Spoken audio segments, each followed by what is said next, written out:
ค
Hello, hello, hello, party people out there.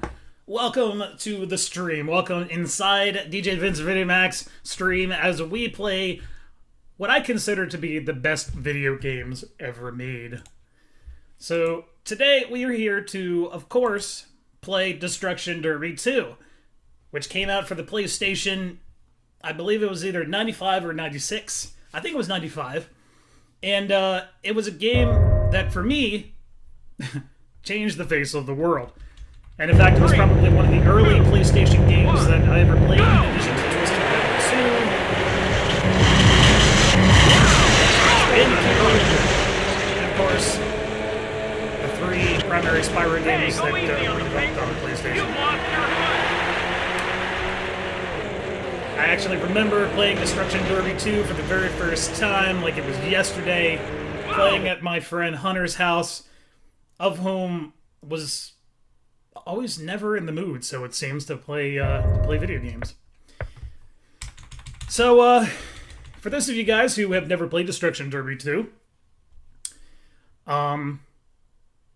it's definitely one of the earlier console games that I ever played.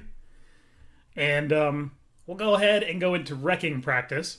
And I will definitely say that I am not exactly the best guy when it comes to playing Destruction Derby 2. I think I just have a little bit of fun with it, as opposed to actually trying to win. And I'm not sure why. That's really weird. For some reason, when I'm like this, there is a glare on my face. Is it from this? No. What is that? 3, 2, 1, go! Wow! Total destruction! That's a little bizarre. Not sure what that's from. It kind of seems like something is hitting my face from the front. That is really bizarre. Unless, although I don't think it's that, and I don't think it's this, but we'll go ahead and change that anyway. That is so bizarre. Okay, I'm going to use my expensive mirror here, i.e. one of my many smartphones, and see if I visually see it in the phone, because this is quite bizarre. Okay, I don't see it at all. So actually, what I just realized what it is, I'm not necessarily sure I can do much about it right this minute, but it looks like it has to do with the camera angle. So let's go ahead and do that and change this. It really just has to do with the lighting that's up there. So we'll go ahead, I guess, and that is so weird. I see exactly why it's doing it, but I'm not sure that I can really change much about it at the moment. Okay, so we did come here to play Destruction Derby 2. I definitely want to thank everybody for tuning in via VinMacRadio.com. Thanks for everybody tuning in via Livecaster, via VLC. And, of course, thanks for those coming in via Twitch TV, which is, of course, my secondary platform. And thanks for taking the time out of your busy day to come and watch me play and, of course, chat and just kind of live it up. And, of course, if you're catching this live, cool. And if you're not, you can always catch it on YouTube. And if you are watching it on YouTube, leave me some feedback. That is so flipping annoying. I don't know if you can. I'm trying to see if you can actually see what I'm seeing on the live stream. And I kind of see it, but I think I'm doing a really good job trying to focus it out. Either that or XSplit here is doing a really good job filtering it out. So anyway, thanks to everybody for tuning in via VinnyMacRadio.com, Livecaster using VLC, and of course Twitch TV, my secondary platform. So we're going to go ahead and do a little bit of practice because it's been a very long time since I last played Destruction Derby 2. Let's see. I'm trying to remember which is which. I guess we'll do Destruction Derby, and we'll go ahead and do a practice run. Let's see.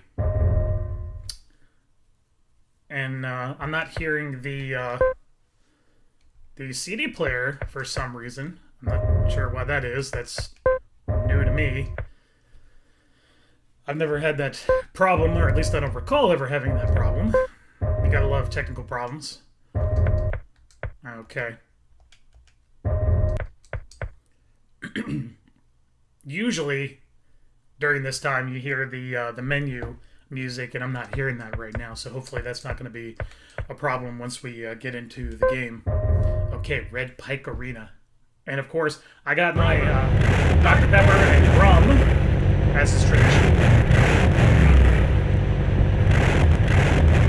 3, 2, 1, go! Okay.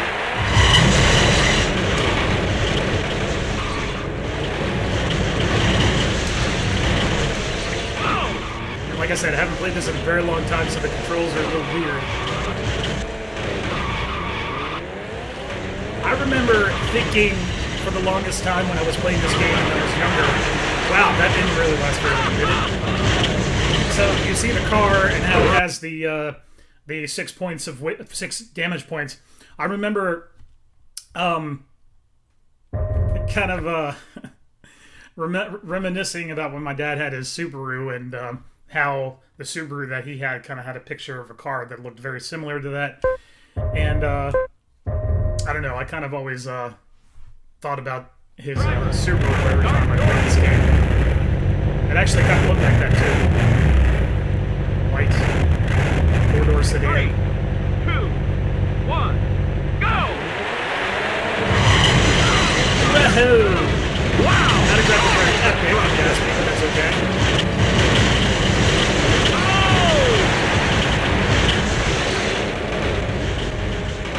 And remember, folks, just because the game is my favorite to play, and I've played them for years, doesn't necessarily mean that I'm either very good or that I play them.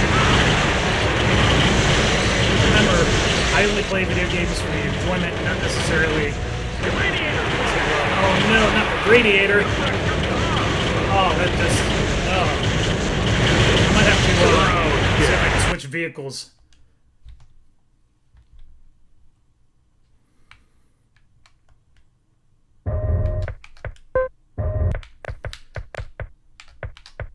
Select car, let's see.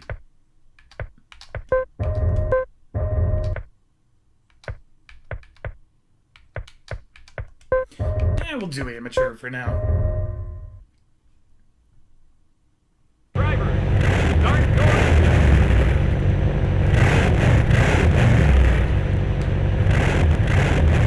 3, 2, 1, go!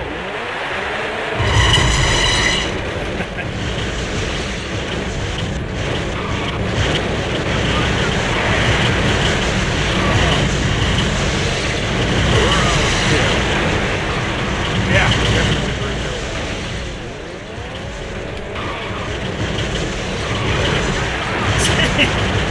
Like I said, I was never exactly the best at the destruction derby.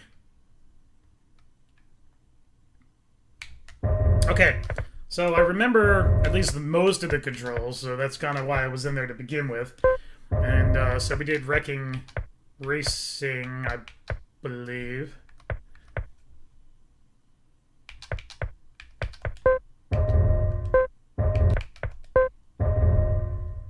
Or maybe I did exactly what I just selected. Driver, start your... Yeah, you know, it's practice. It's good to get it. 3, 2, 1, go! Wow! Total destruction! Roadkill!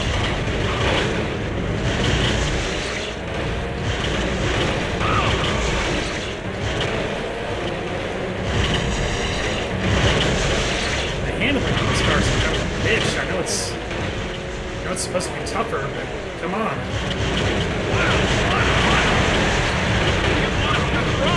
No, not my front!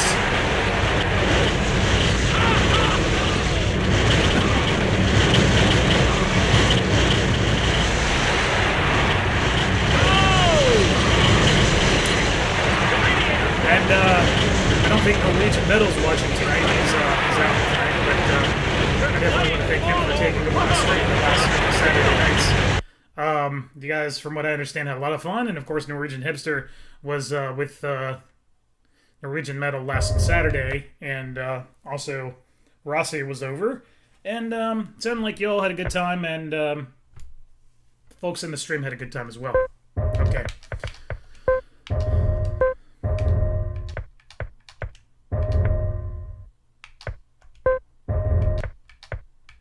Alright, we'll go ahead and do a practice version of Wrecking Racing. And I guess we'll stick with the car that I chose for now. Pine Hills Raceway. You know, I guess Destruction Derby 2 and Twisted Metal 2 kind of go together, at least for me. Because I used to play them back to back. As I brought into the wall. Man, the handling on this bitch really is kind of a... Oh, man. Hey, go easy on the paper. Man. I don't ever remember it being this tough. I feel like I'm driving a 1978 AMC Matador. Of course, nobody will really understand that joke unless you've ever driven one. My dad had one. Hey, go easy on the paper. And it was always been said that if you can drive the AMC Matador, then you can drive anything.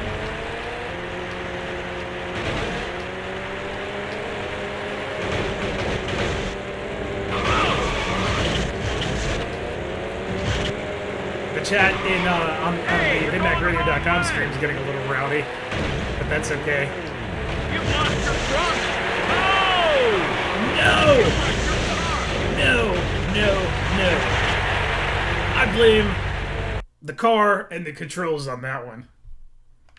That car seemed a little too difficult to steer. Both when we did our I don't know why I just viewed the demo from our last game. Go ahead and exit that. I know how I did. It wasn't great.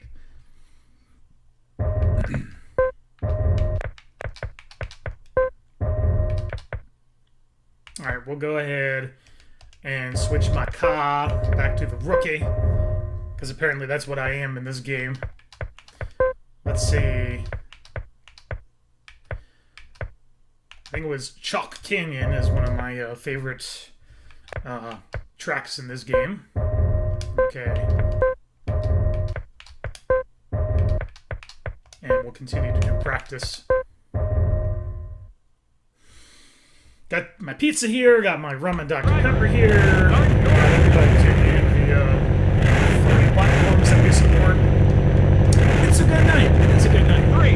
And I definitely want to wish my good friends Blind and Detective Tuesday a happy birthday. It was their birthday on August 15th. It's now in the morning of... I can't wish them happy birthday personally, but definitely want to do that live here on the stream. Okay, I need to get speed. I need to get speed. Wow! Total destruction. Hey, you're going the wrong way. Wow! Come on, joysticks, work with me. Hey, go easy on the paintwork. I would if this were a showroom car and not a car used for destruction, drag car racing.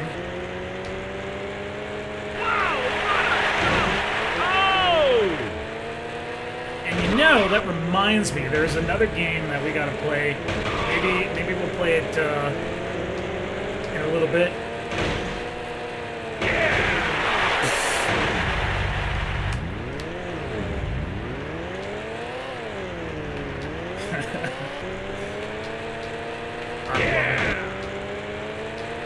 I know I'm last place, but that's okay.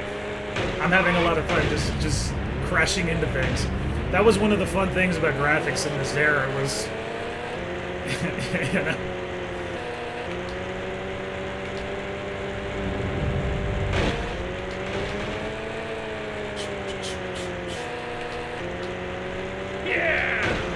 And I just noticed, as I had pointed out earlier, that the audio doesn't seem to be playing, so PlayStation, for some reason, must not be picking up the fact that this has an audio CD component to it as well.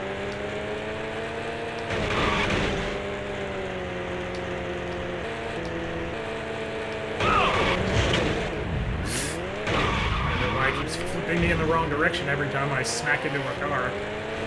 Weird.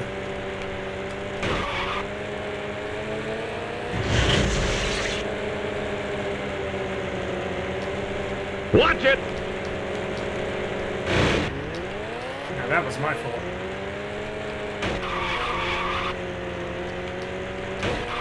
Yeah! First you want me to go easy on the paintwork, now you're screaming up and down, making it seem like I'm doing awesome, that I'm smacking into the walls. Oh! Your radiator's blown! No! Go into the... Damn it! Whoa! Yeah, I'm going the wrong way. I need to go in here. Damn it! There's flames all over! Yeah, there is. Okay. That was fun. That was fun.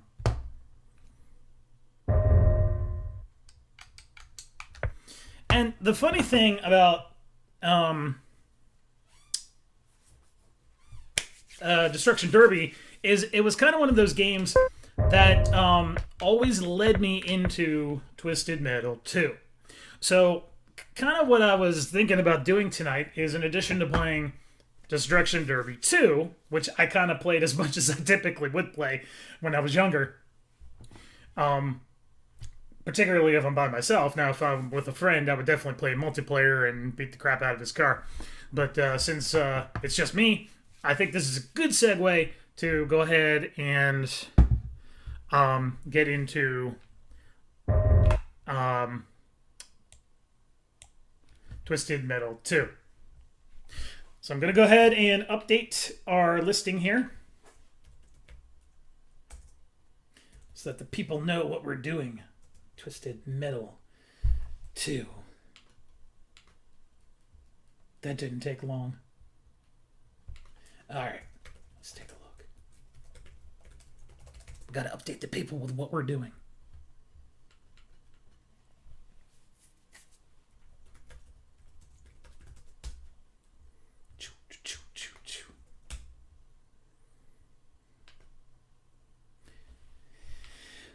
Twisted Metal 2.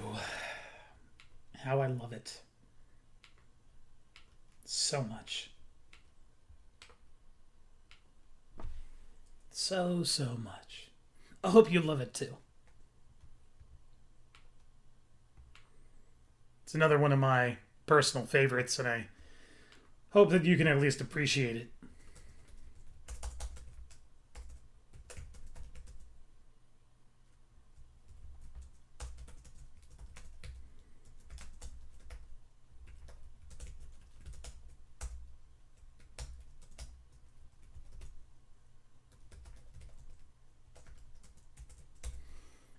And don't forget, especially if you're on Twitch, you got the chat here. So you don't have to necessarily talk amongst yourselves. You can talk in the chat. You can, of course, follow me on Twitter, Twitch, Instagram, Facebook, all of the cool stuff at DJ VinnyMac. And, of course, you can follow my good friend, Norwegian Metal, who sometimes takes over my stream from time to time, and also his brother, Norwegian Hipster. And, of course, the information you can find below. And, of course, find on my website at VinnyMacRadio.com.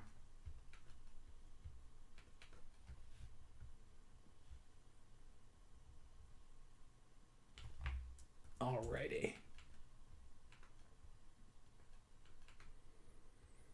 Almost done updating everything.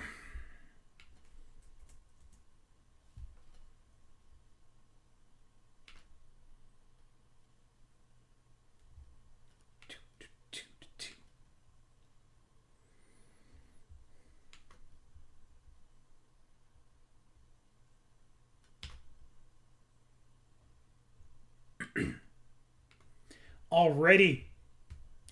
I would say that it's now time. Let me go ahead and start Twisted Metal 2. Alright.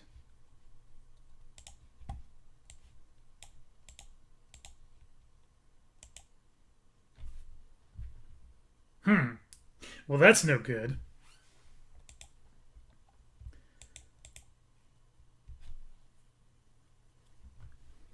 Twisted Metal 2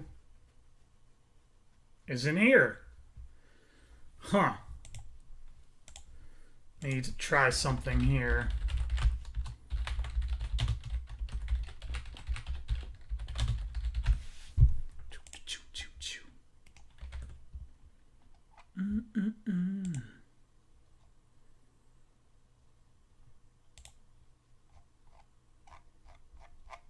I'm being a little creative here with how I'm attempting to get this going.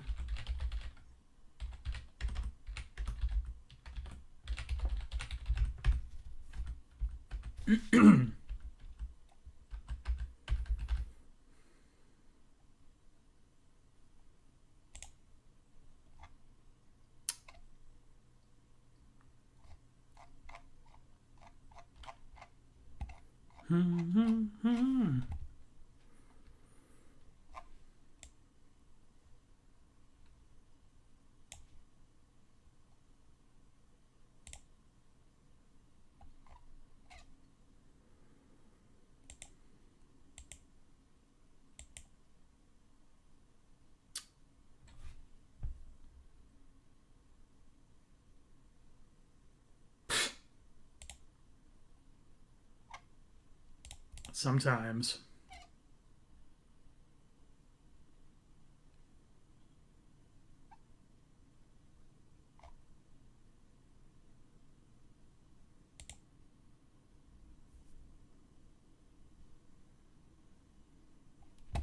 All right. In the meantime, I'll go ahead and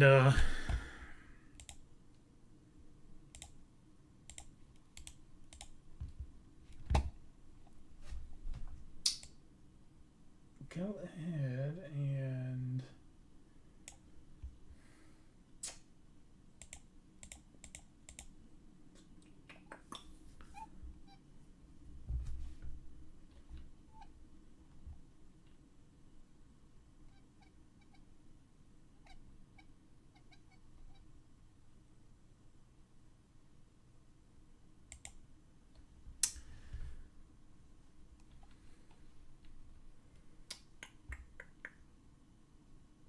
see what we got here.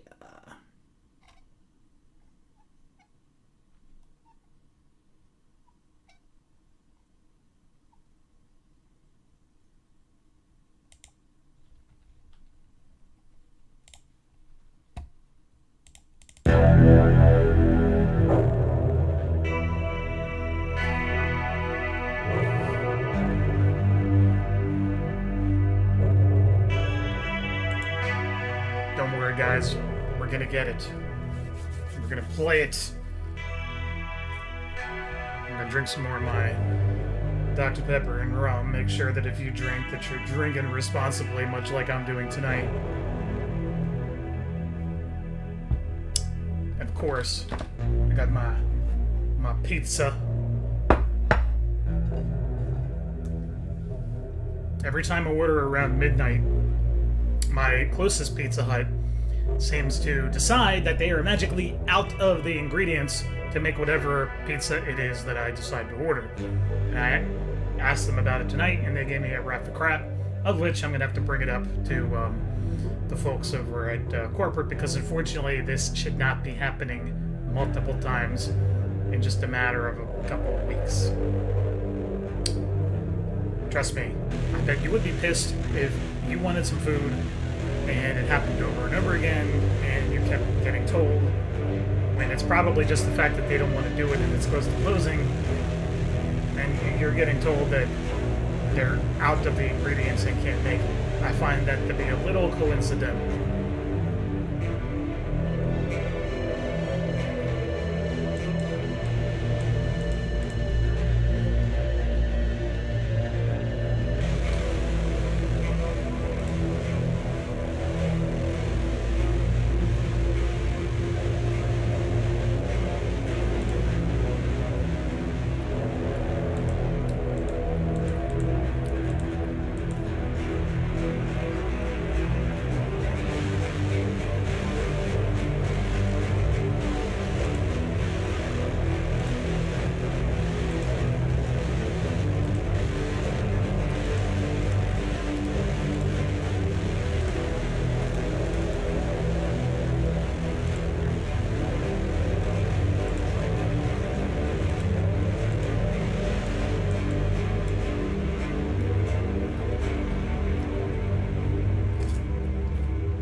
And yes, it sure is playing track 12 off of the Destruction Derby 2 soundtrack.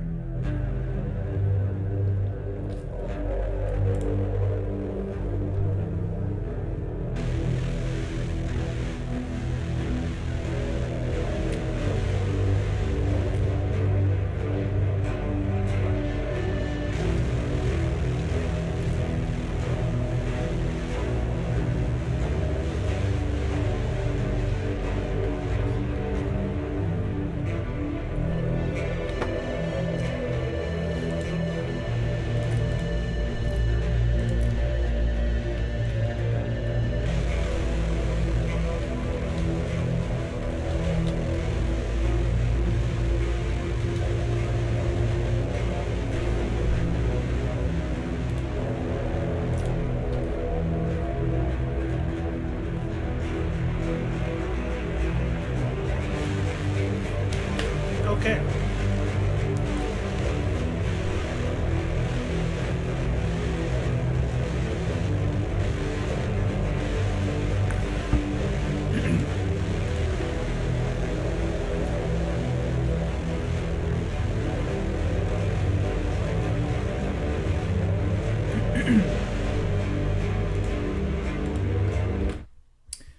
Okay, so let's get back into it. I need that. I need that. I need that.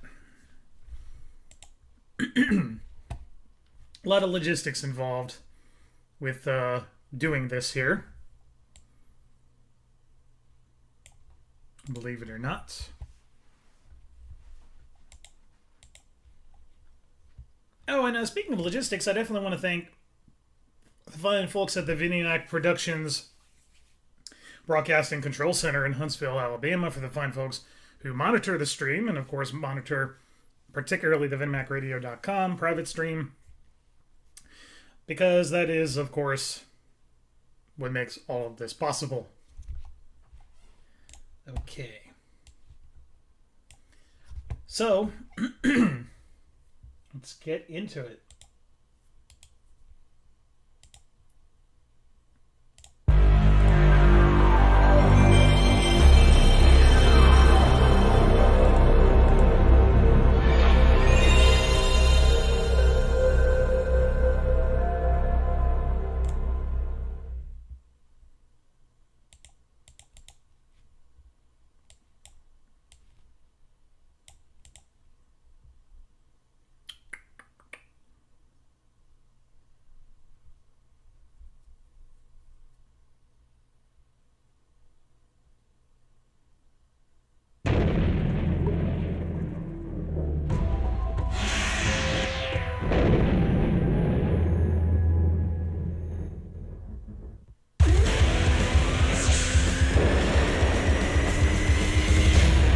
Twisted Metal 2 World Tour.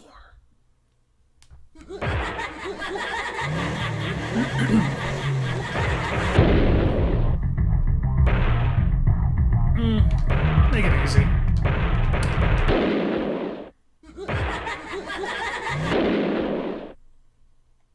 Again, I'm more about this in terms of the entertainment value than actually trying to beat the game.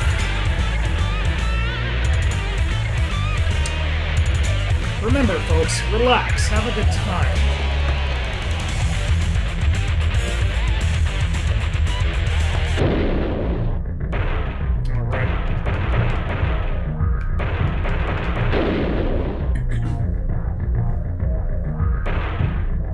trying to remember how all this works. It's been so long. I remember these cars. I used to be the warthog all the time. And sometimes the grasshopper.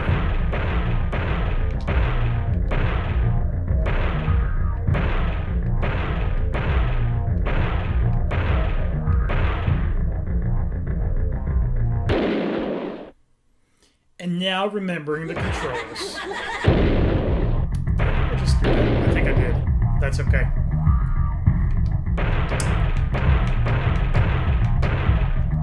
There we go. Los Angeles Quake Zone Rumble. All right.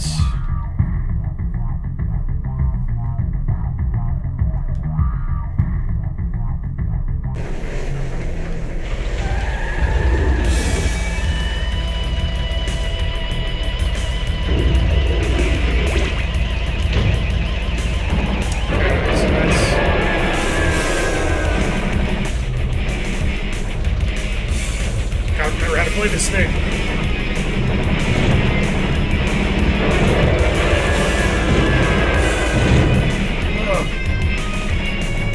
The controls.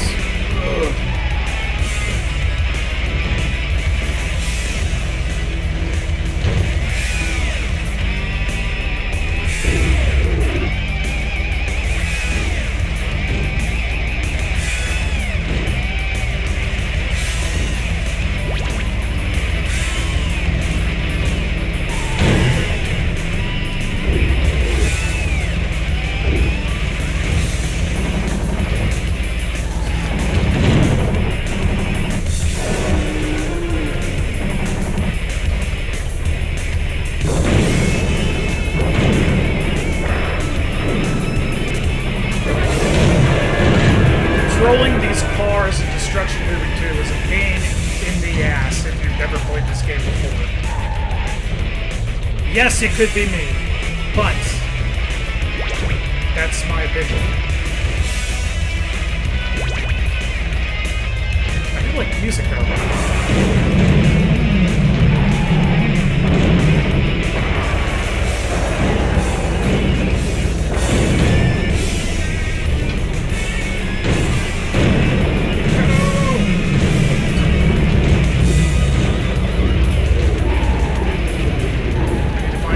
Ammo, and I need to find turbo.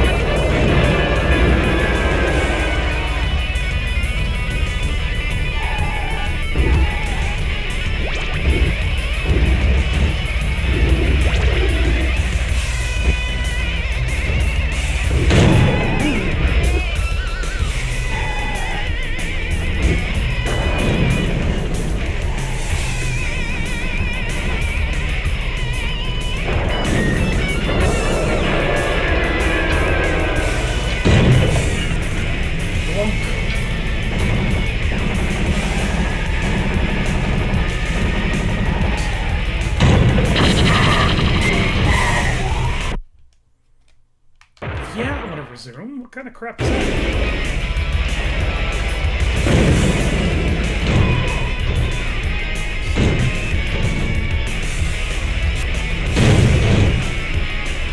Back up, come on.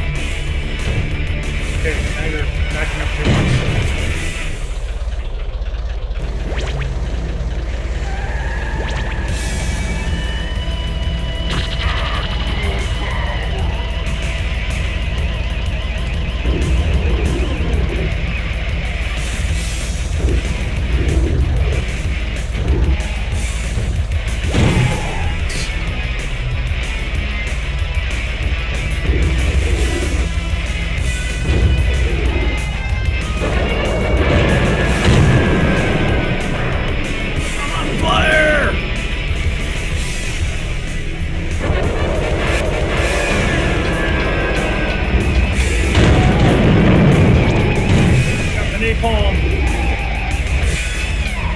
My car's going crazy!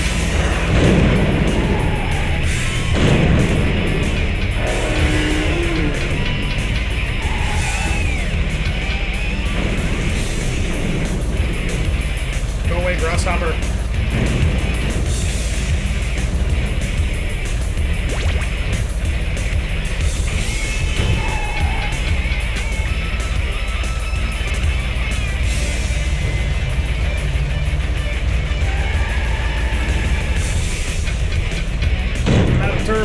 can't make it up there. Damn.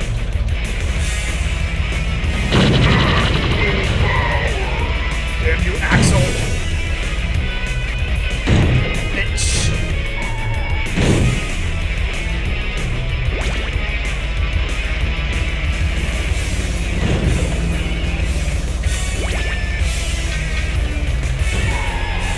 Oh, it's turbo. Go. Go.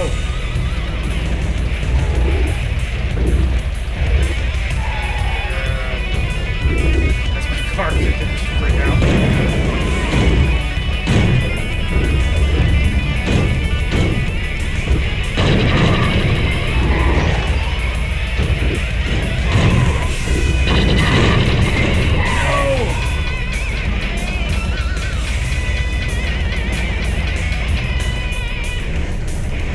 Of course, for those of you guys watching later on YouTube or any of the other platforms that we're on, make sure to subscribe to the channel, and of course subscribe to Twitch, Instagram, Facebook, Twitter, all the like.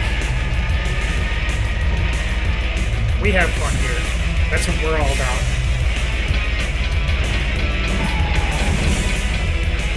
I need more turbo.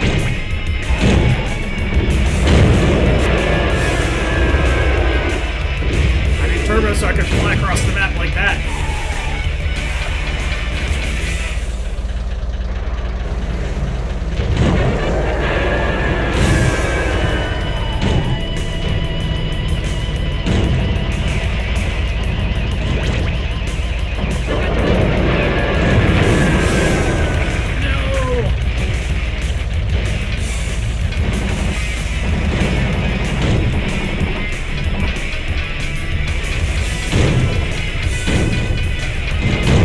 Slam into him hard enough, it'll kill him.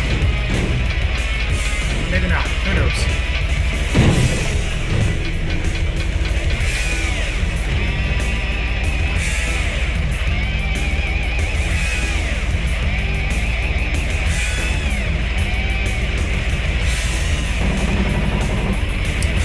Hey, what is up, Real Red Raccoon?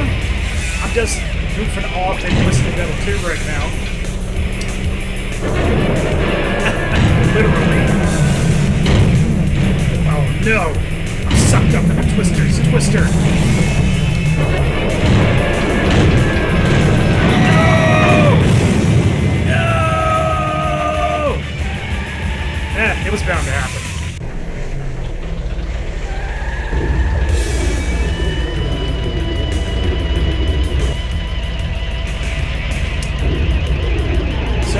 Real Red Raccoon, in case you didn't know, we were playing Destruction Derby 2 earlier, and we pretty much did everything that we were going to do, and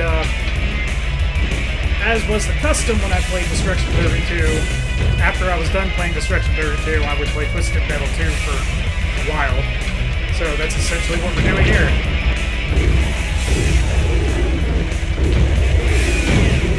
Bouncing around the map literally as I run out of my turbo and run past the enemies.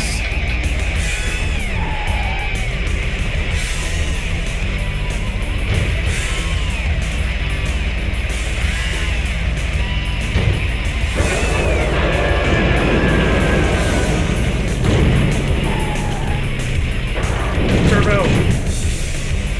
Go. Go. Bam. Bam. I'm on fire. I'm on fire. My car is on fire. Oh, I missed it.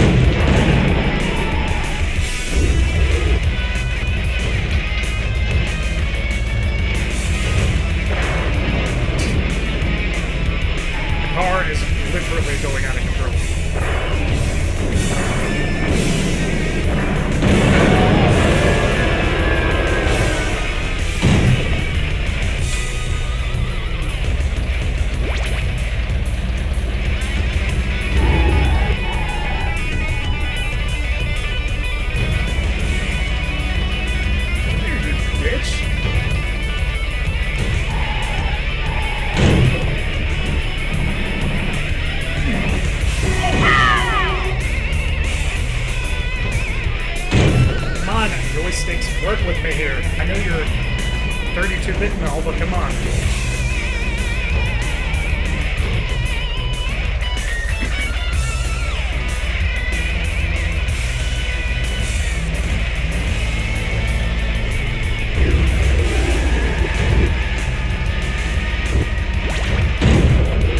Bam!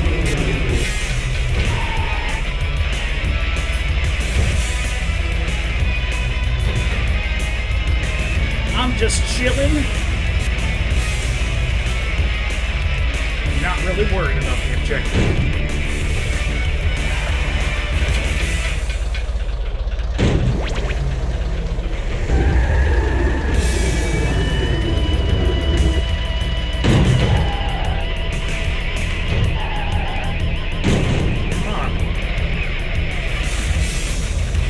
Hey, that's okay, a real red raccoon. Twisted Metal 2. It's fun, regardless of how long it's been since you played it. Back up, back up! Come on, bitch! Oh. Come on, there's just a little bit more left of you.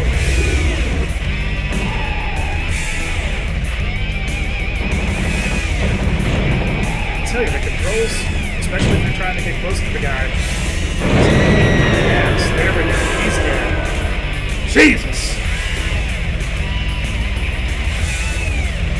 Blam! Damn, I didn't have any ammo. Let's try and get some. I can stop slamming it. Try not to die. Let me see if I can get some health here. I want to die. I'm doing so well. Kill this dude.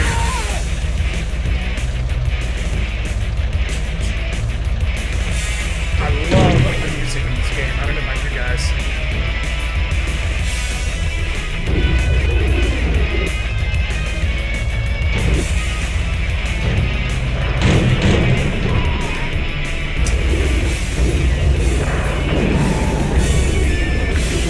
Okay, I really need to find some more help because I know that if I don't, I'm going to lose it.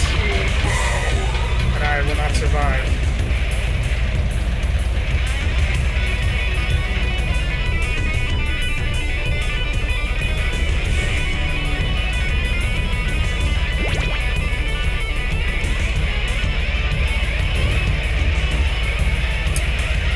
So, what's going on with you, Real Red Raccoon? Are you just chilling tonight? Are you getting into anything, or how are things going?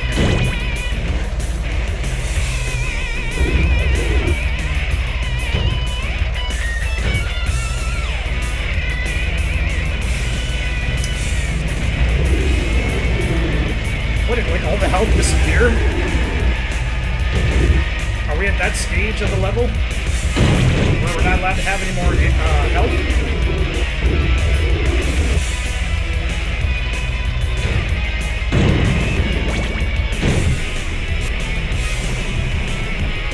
Yeah, I know it's Joe.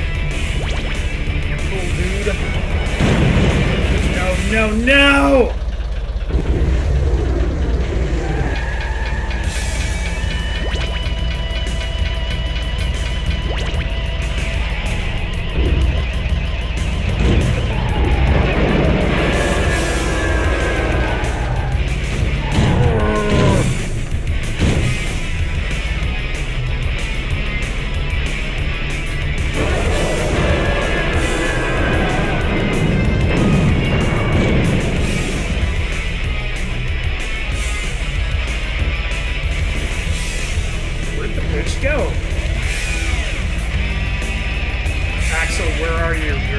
Somewhere.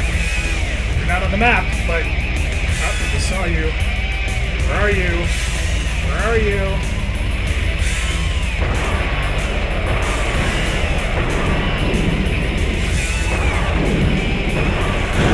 Hooray! Enemy is toasted. Congratulations! Now I get to prepare for Suicide Slide in Moscow.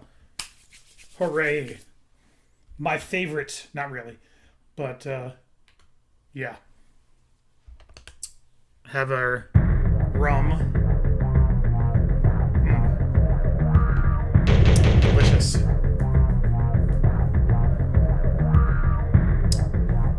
Toasty, alright. Wow,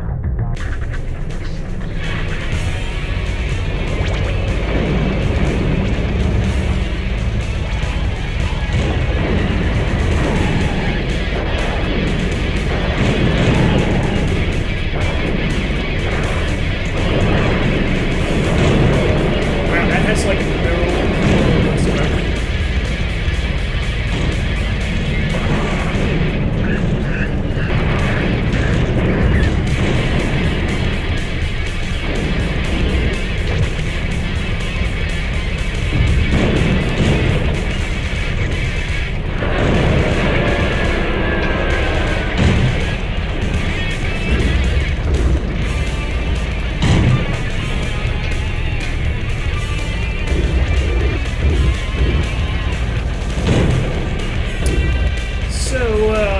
Real Red Raccoon, I have been catching your streams. They've been kind of fun. I've enjoyed myself.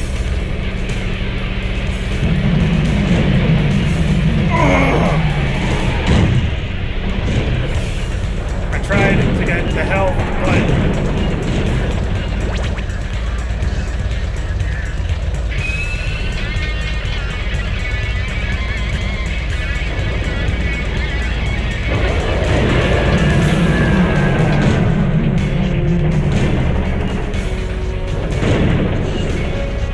it's funny, this game is a lot of fun, but I gotta say, it is really difficult.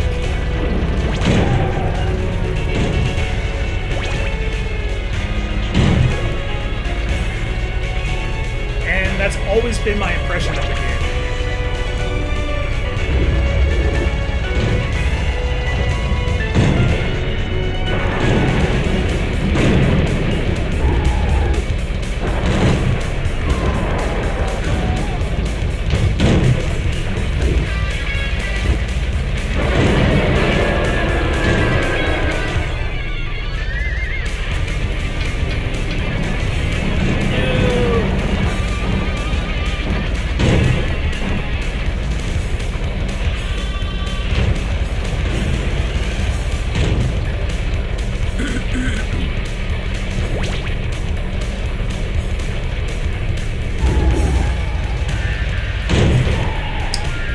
The controls just in general on the PlayStation, I mean, it's a 32-bit console, so the controls in general are just kind of iffy. I mean, they're obviously doable, hence why the PlayStation was so successful, but the bottom line is, a game like this, it's, the precision is very precise. Wow, did I really just say that? The precision is precise? Yikes. No!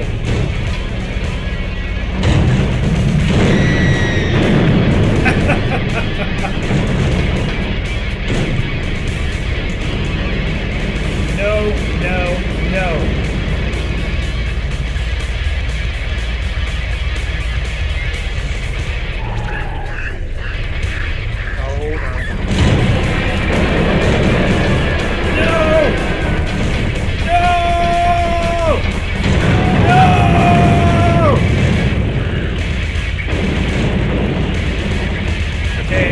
Truck is like sitting on top of me.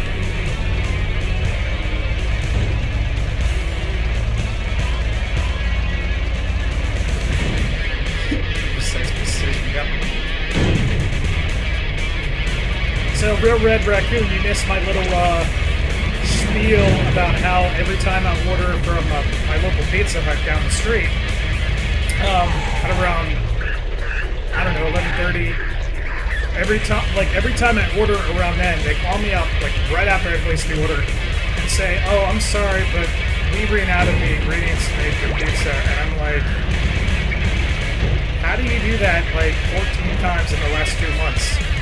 It kind of sounds to me like you're just trying to cancel the order so that you don't have to wait for me to drive 4 miles down the road to pick up my pizza.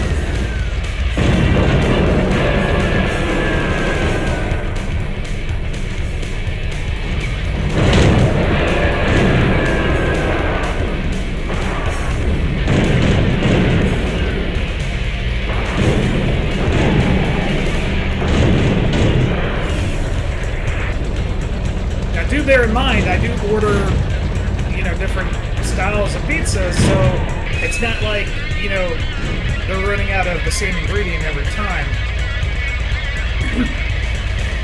And I actually asked them tonight, I'm like, wait a minute. This is enough. And I asked them, I'm like, how can you run out of this? And the woman on the phone gave me an interesting answer, which sounds legitimate, but I literally told her that I was going to have to call, not in regards to her in particular, but just call corporate headquarters and ask them why in the world this keeps happening.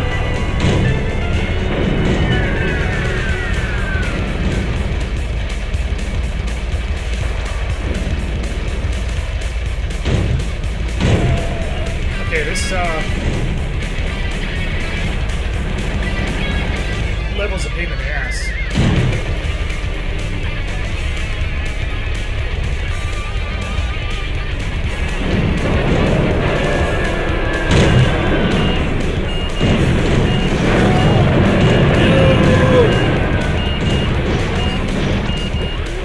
Damn you, Mr. Slam.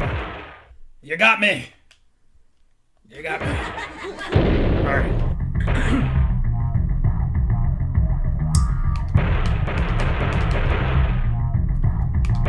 Let's see. Can I choose... I don't think I can. No, let me go back.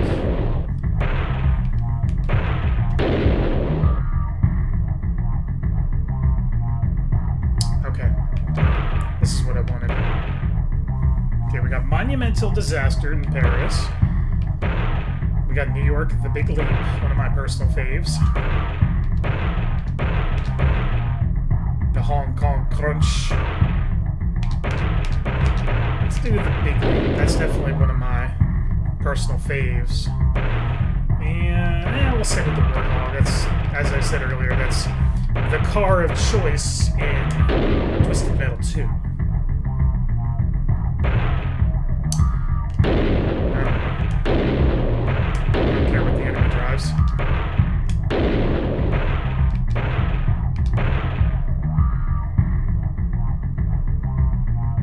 Yes, I did. I did notice that. The newer one combined all the rooftop levels. What the hell?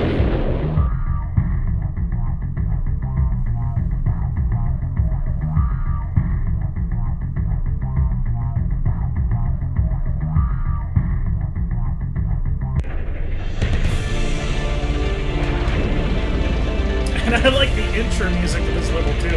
It sounds so... creepy.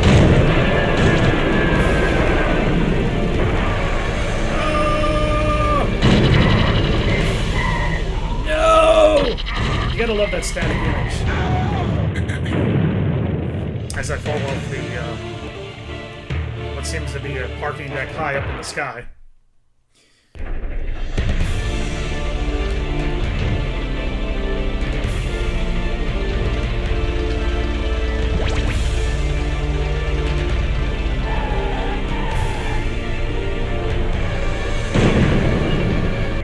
Alright, I'm gonna pause that for just a moment because I do want to check something while I'm in here. Let's see.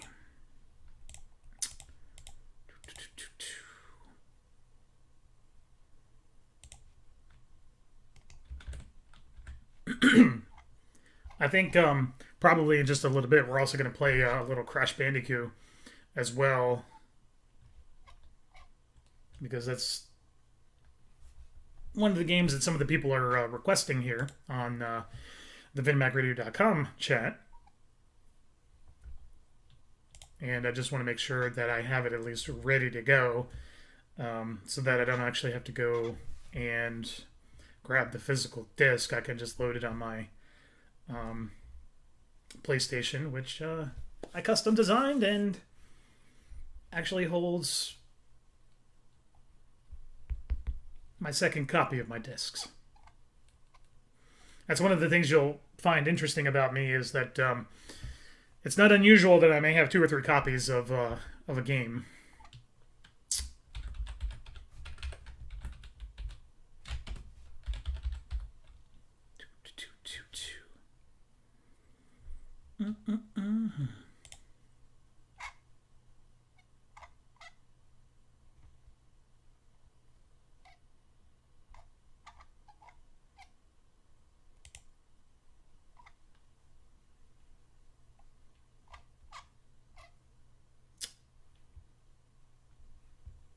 What's up, people?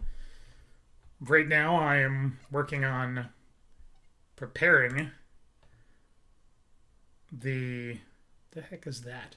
Preparing the next game that we'll play in just a little bit. Just want to make sure that I have everything ready to go so that we don't have to waste more time down the road. Oh, by the way, for those of you guys who were in the chat, I have a ridiculous question for you.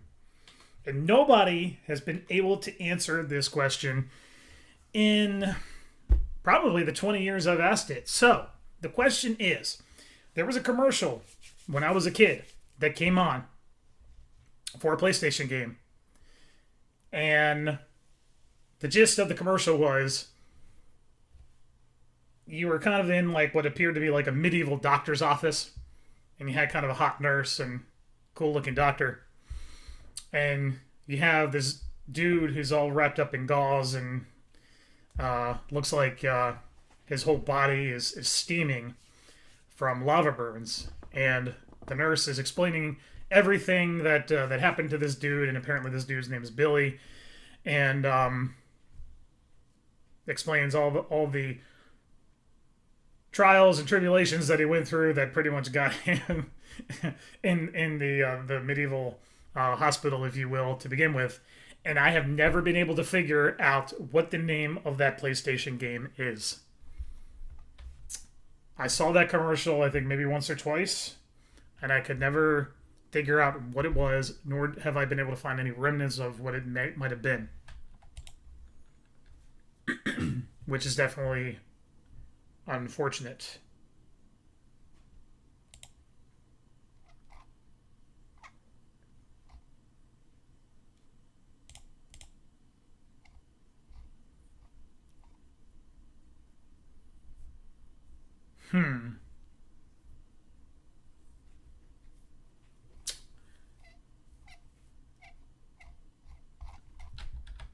Okay.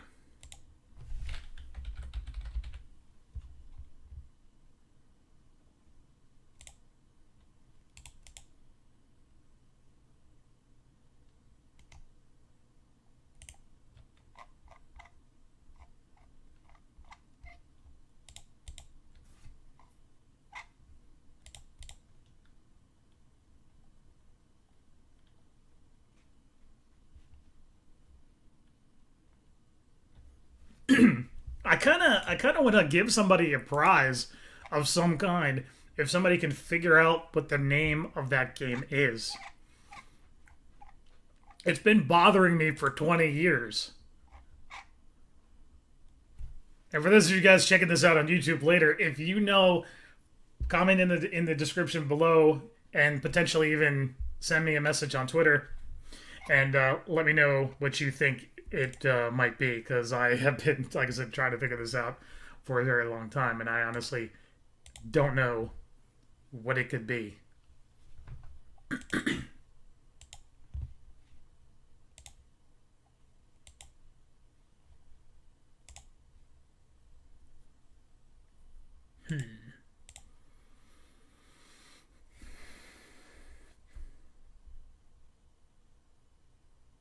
Trying to think of some other popular PlayStation games that I played that we could potentially play potentially tonight and later in the game, as in next couple days.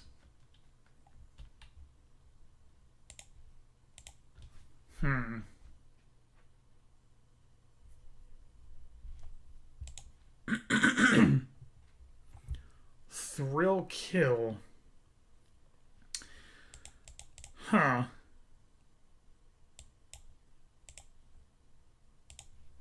Let me see.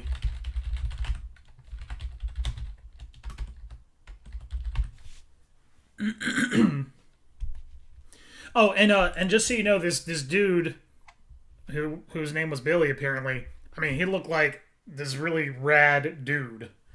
Uh,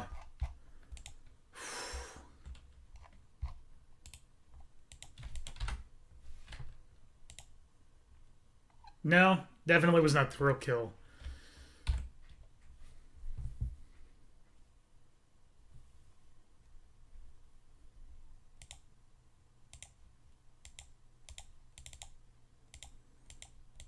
But you got me got me curious though.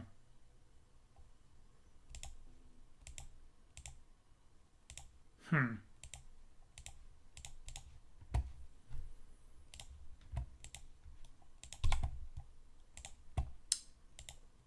And those of you guys who were not at SGC back in mid-July, we had a lot of fun. I had my good friend Connor Jennings, voice actor, and my good friend Matt Srirachi Johnson with us, and we had a blast. And we also had DSLR from DSLR TV with us, along with my lady friend Alex, and we had all the folks from Game Chops there. And of course, I was primarily there to see my boy John St. John get roasted, and I had a good time with that. Gave him a huge hug afterwards. He was so drunk, but when you figure what he's done over the last 40 years, I think he kind of deserves it.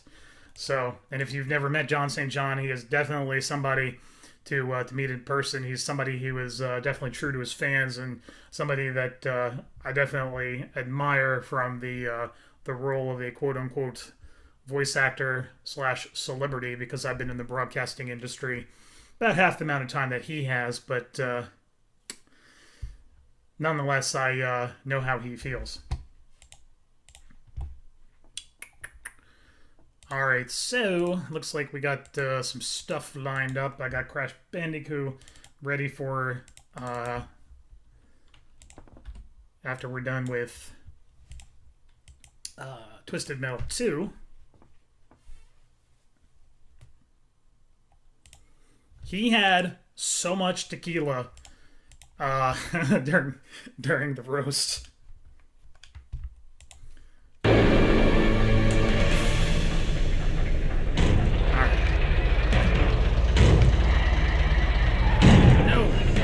Close. Now remember, we're doing the big leap in New York City.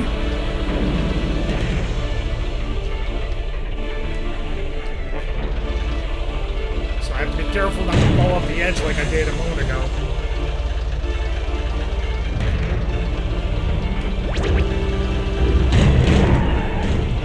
Darn PlayStation controls.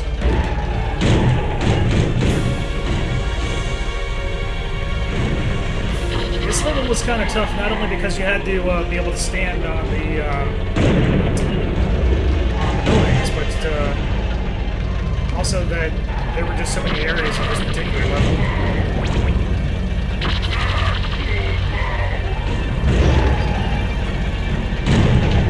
Honestly, I don't know. I've literally tried to figure out what the heck that game is for the longest time, and I've searched everything I could potentially think of. And I just can't figure it out.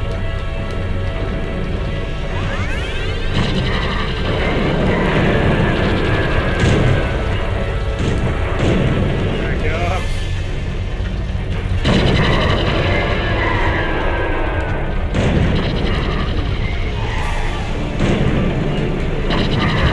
I'm dead.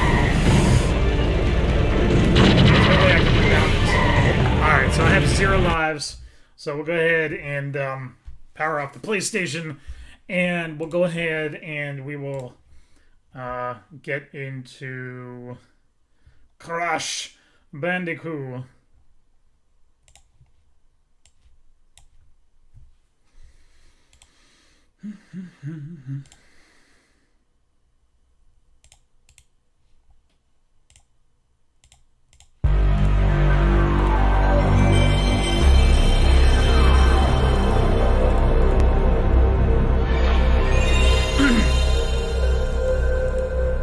So I'm going to be playing the original from the original PlayStation version. At least that's what I'm pretty sure that I put in here.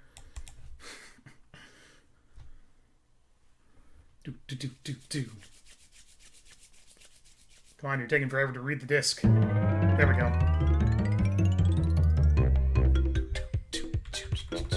Alright, while that's doing its thing, I'm gonna go ahead and update everything so people know that we are playing Crash Bandicoot.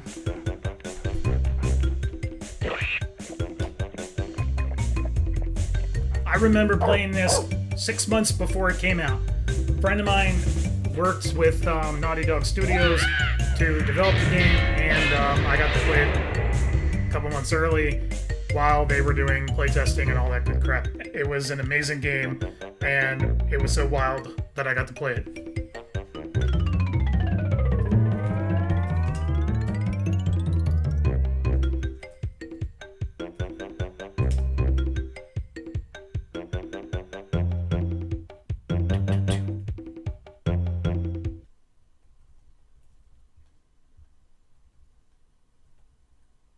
But Dr. Cortex, we have not determined the cause of past failures. Moron! This Bandicoot will be my general, and he will lead my Cortex commandos to world domination. This time I shall reign triumphant. We are closer than ever before. Quickly, into the vortex! But Dr. Cortex, the vortex is not ready. We have no idea what it could do. Failure again. Capture him! Uh-oh. Prepare the female bandit.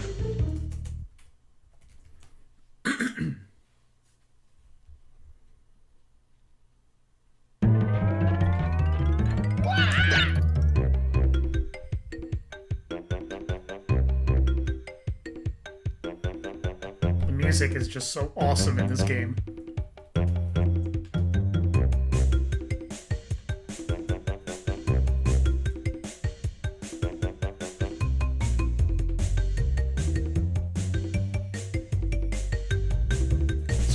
What are your guys' thoughts about Crash Bandicoot? Do you think it was a game that defined a generation, if you will?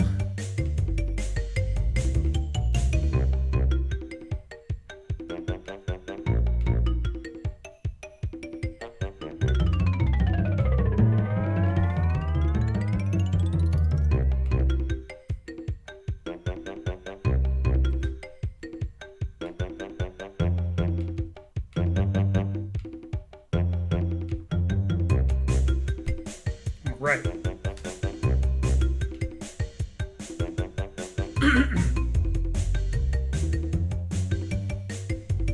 For those viewing on Twitch, it looks like the viewer list is freaking out. Alright, here we go. It's been a long time. Let's do this.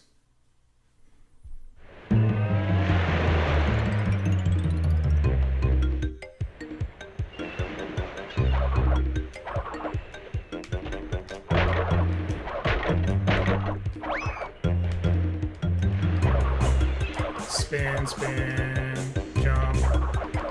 Alright.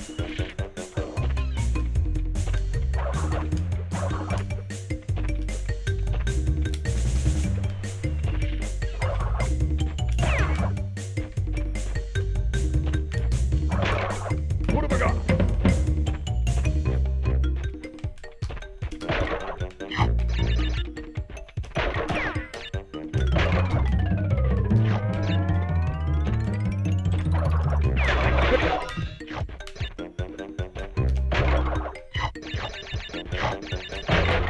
What have I got?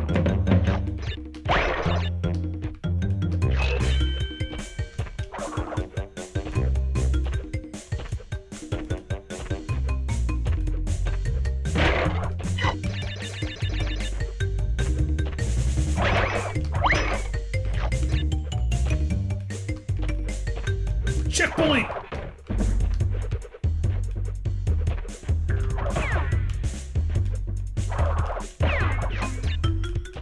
Oh, that was close.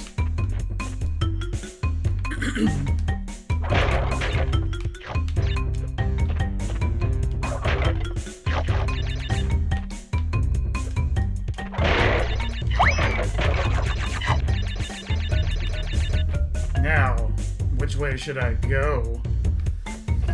We'll go right, I guess. Probably a big mistake.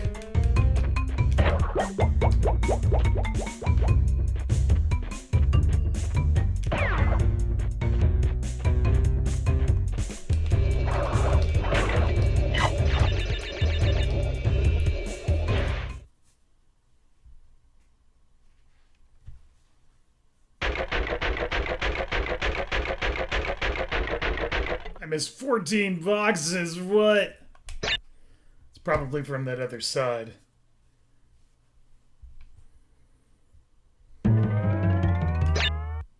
Jungle Rollers.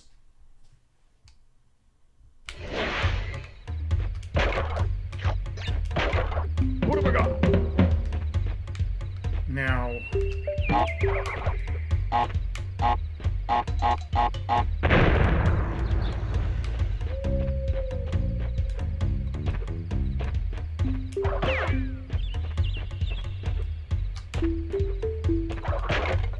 Oh, crap.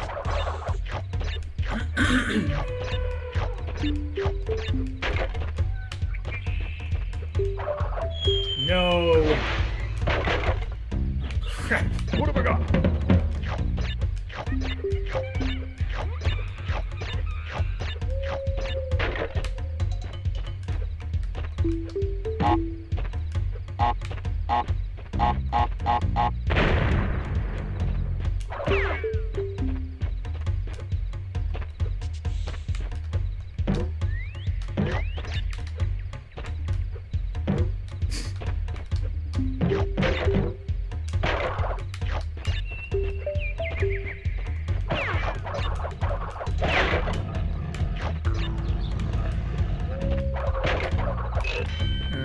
Look at her.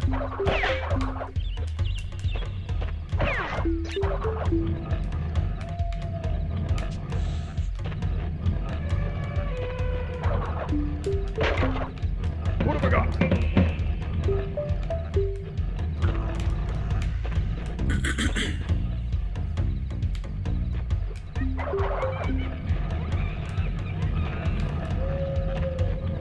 Checkpoint!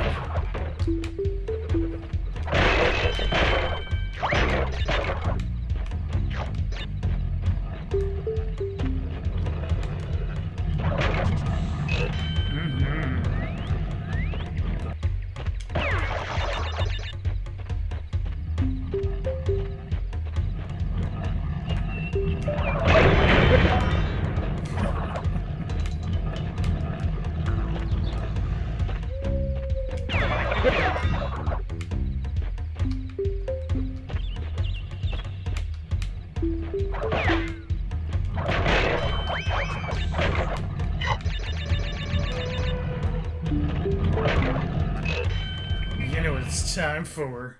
The bonus round. Let's do it. Let's see how quickly it takes me to screw up. Shit! I fell off.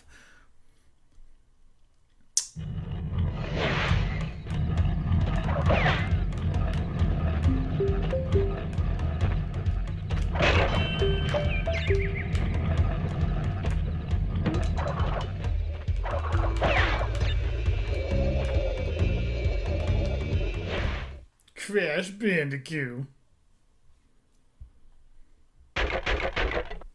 I missed 3 boxes. Well, that sucks.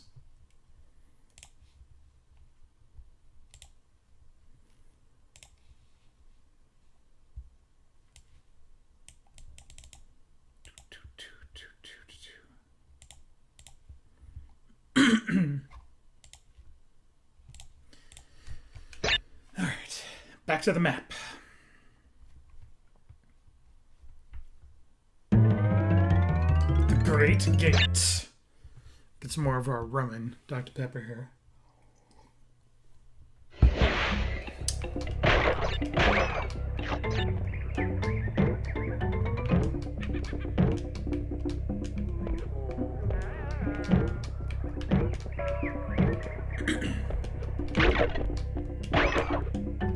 What have I got?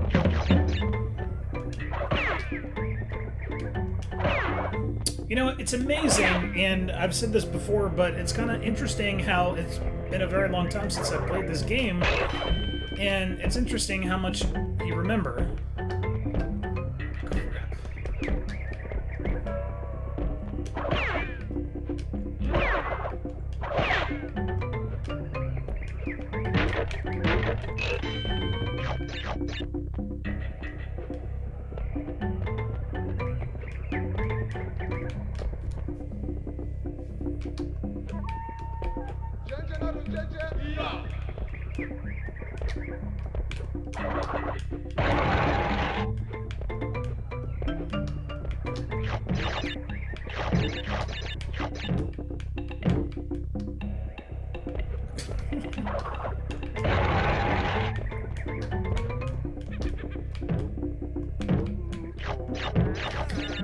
So, Joe, how are things going in general? And, what are your... Crap. I did that well. Your future plans, if any.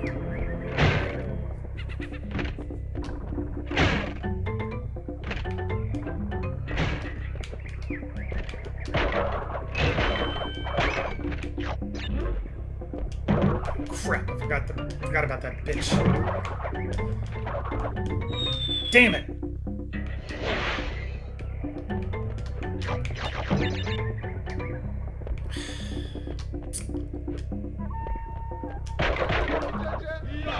Kinda sucks. It's now making me have to do everything to make sure I get everything.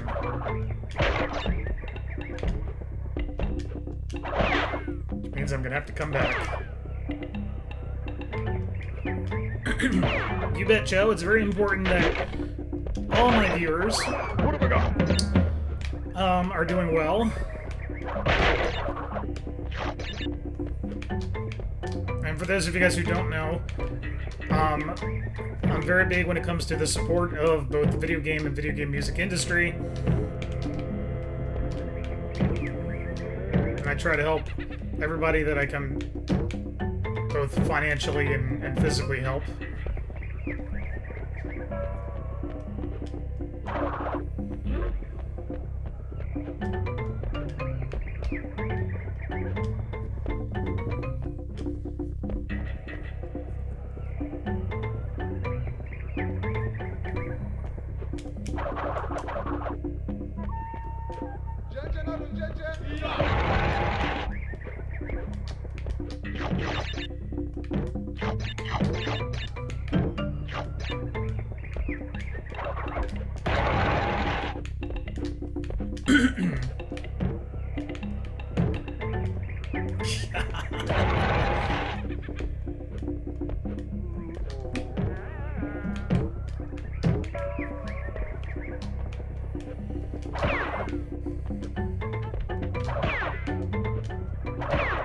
Oh, I did it again.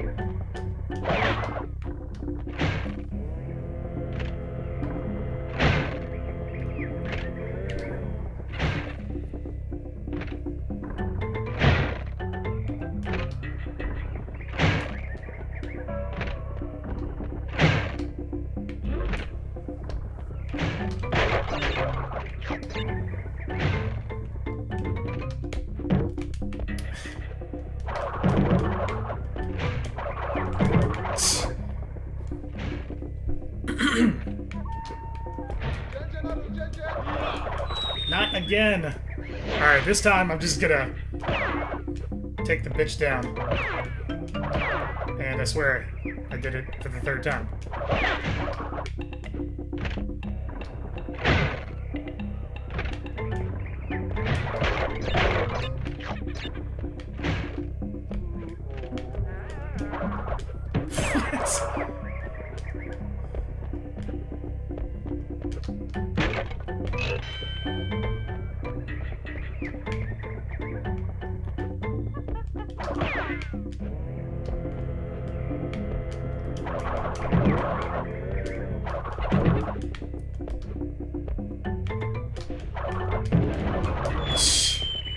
Man, I don't ever remember having such a difficult time with those things. That's bizarre. Alright. Here we go. 4th time's the charm.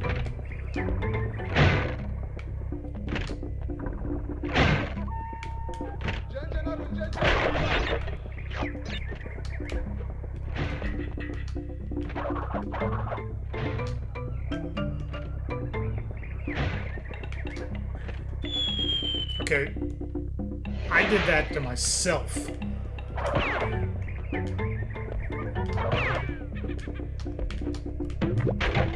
What have I got?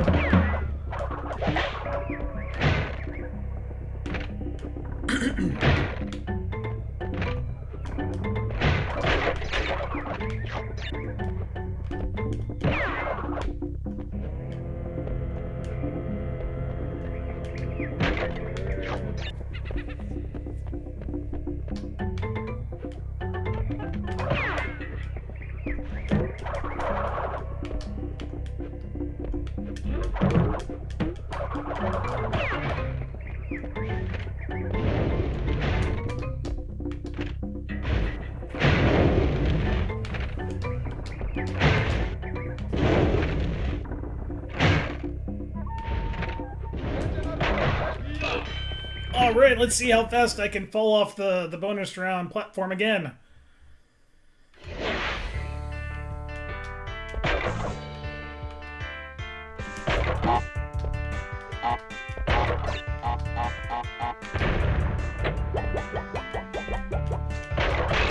Shit. Awesome. Back to the Great Gate.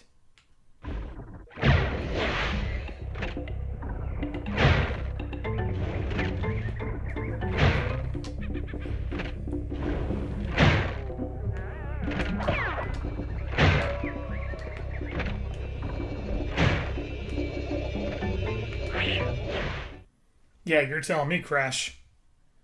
That was a bitch. Bitch. Bitch. Boulders. Alright. I'm trying to remember if this is the one that I always used to die all the time. I think it might be. Yep, I think it is. God, I hate this camera angle so much. Uh-huh. Yep. The famous boulder level. Here we go.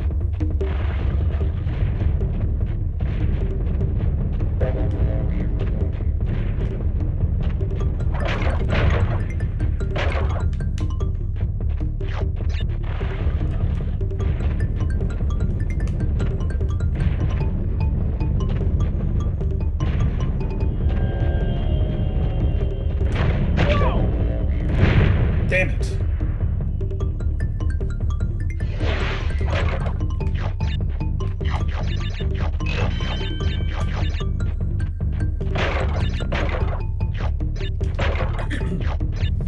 You hit that wooden fence one time, and that's just enough to take you out.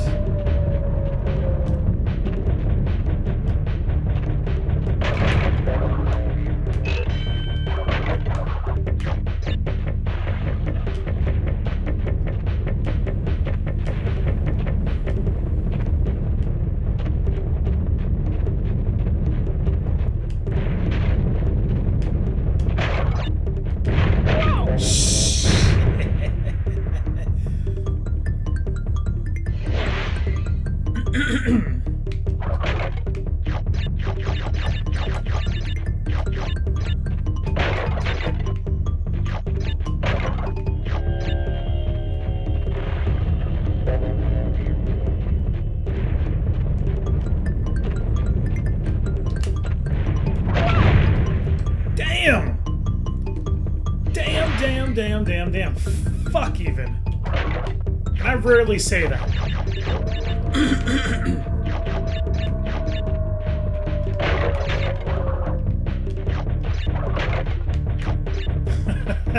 Yeah.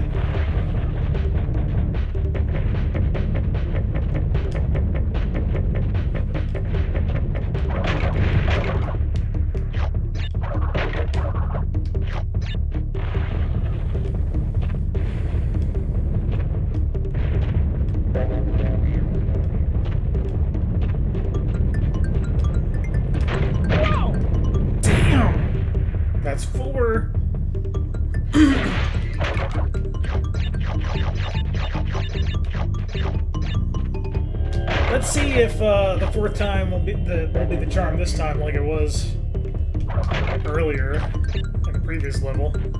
Alright, here we go.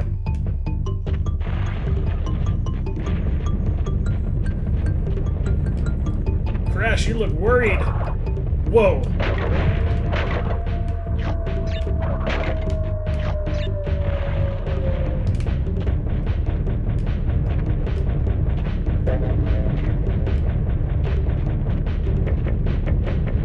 Jump! Jump! Jump! Jump! Ah! Ah! Well, I got farther this time. That's good news.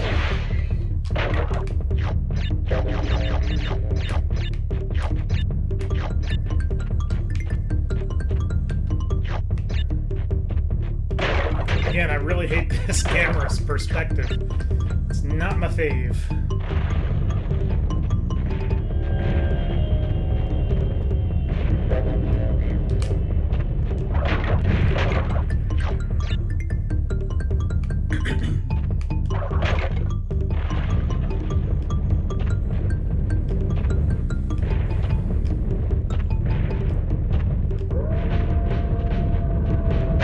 Okay, the joystick, like, got stuck.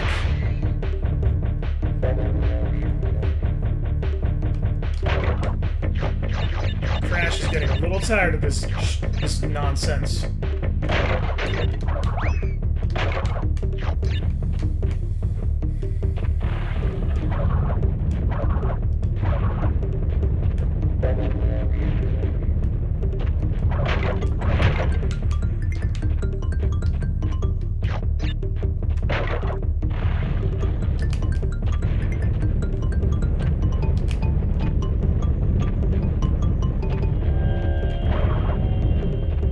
Jump! Jump! Jump! Jump!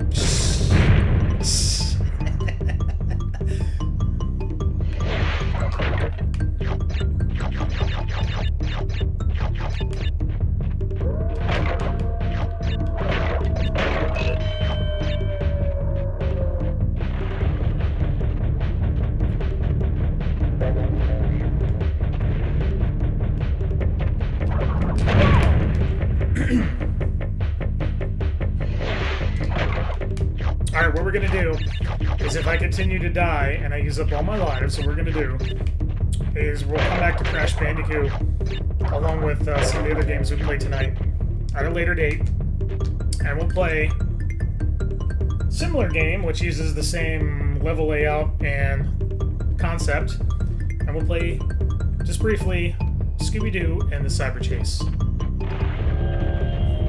which has been another popular requested game to play.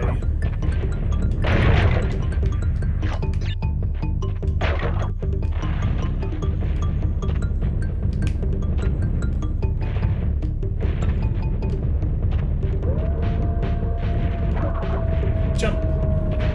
Jump! Jump! Jump! Ah! Ah! Ah! Ah! Okay, we got 2 lives.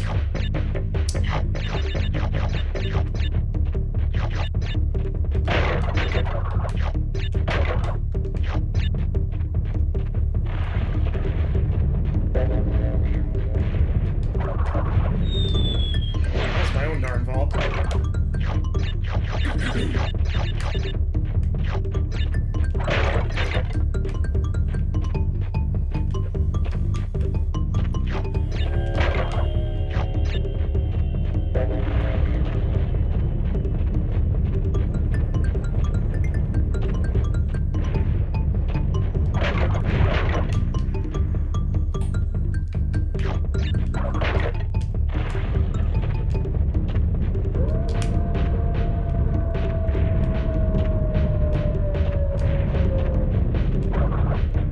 Jump! Jump! Jump! Jump! Jump! Shh. Damn it! Alright.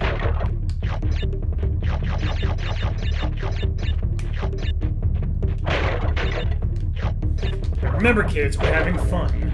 This is not competitive play.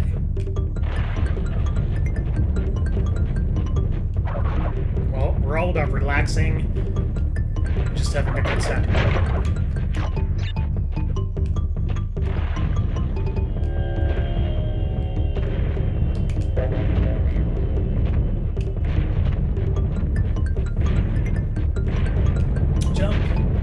Jump! Jump! Jump! Jump! Ah! Finally, a checkpoint at 0 lives. Oh, okay, that was like totally me derping there. Alright, where did it leave me? No, the very beginning. That's okay. Okay, so we're going to...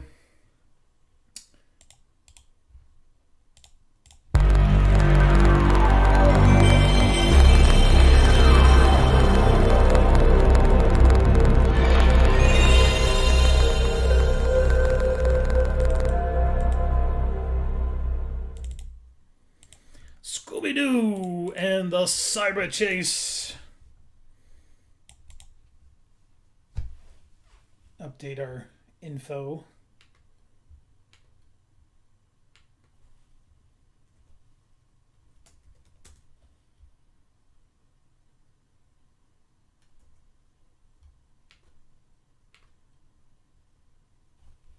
Good old THQ.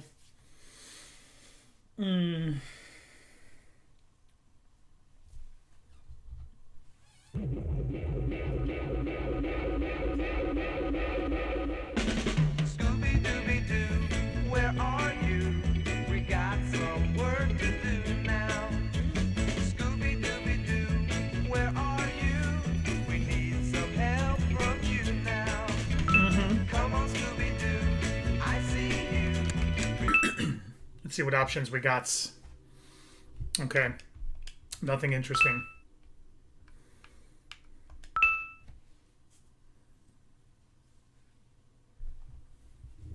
Wow, Scooby! Like, isn't this groovy? We're the stars of our very own video game. Yeah, groovy. Like, what's going on?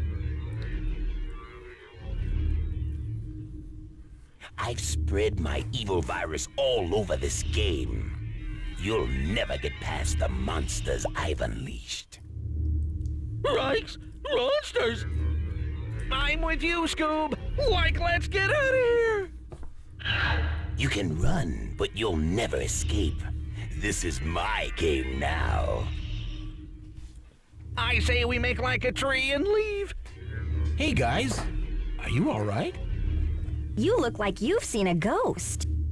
We have. That thing wasn't a ghost! That's strange. My handheld wireless communication system is going berserk. It's like it's been zapped by some sort of virus. You don't I say. don't like the sound of that. Well, virus. Like, that's it.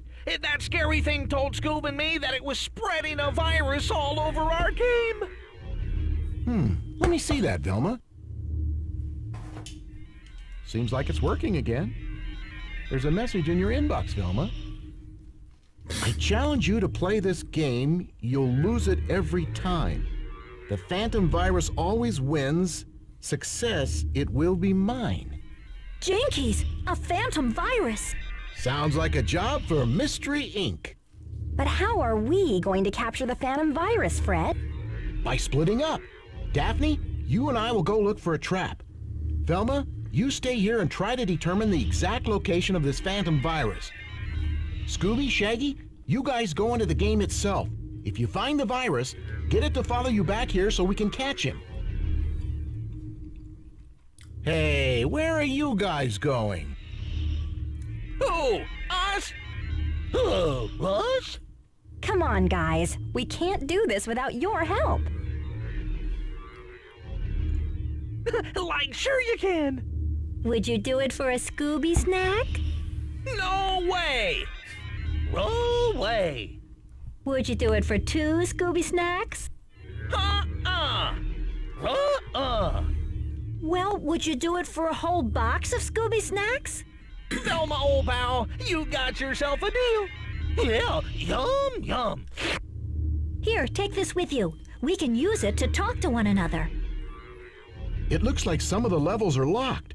The only door that's open leads to Japan. You guys can start there. I'll try to get the other doors to open. Oh, this must be a one-player game. How retro. You guys will just have to take turns. Come on, Daphne. Let's go find that trap. Good luck, everyone.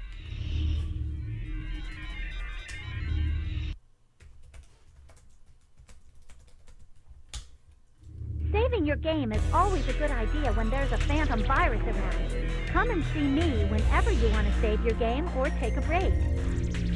That's exactly what you would do when there's a phantom virus running around.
Okay, now that all of that is updated for the people.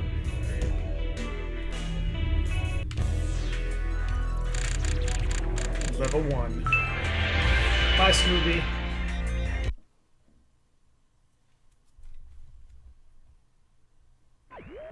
Scooby, can you hear me?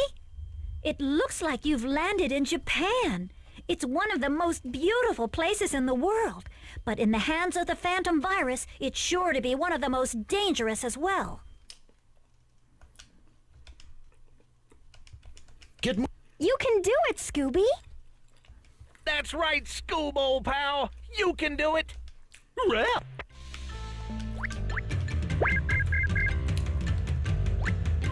Hey, Scooby, those Scooby snacks sure look good. Save some for me. Scooby snacks. Run. Okay, keep throwing pots. Scooby, when you come to large gaps in the path, be sure to use the X button to jump over them. Otherwise, you could fall in. What?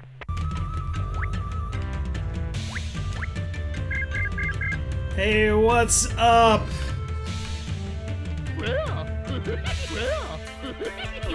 Okay, that was totally my fault, baby.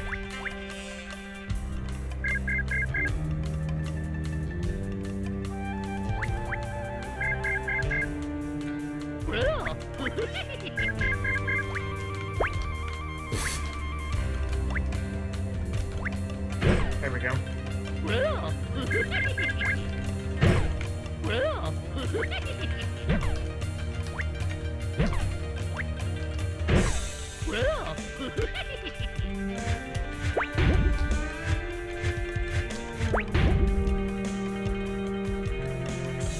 Zoinks, this looks pretty spooky!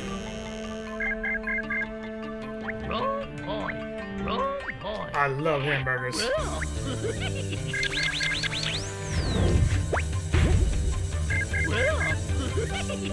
So what's going on, Trabanaxes? I believe I pronounced that right. If not, I'm so sorry. I didn't mean to.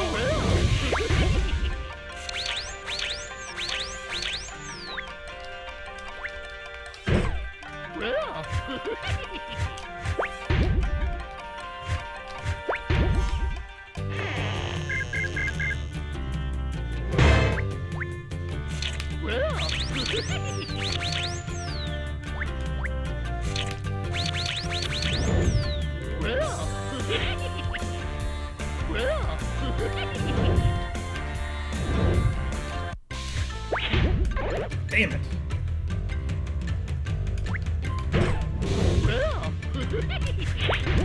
Okay.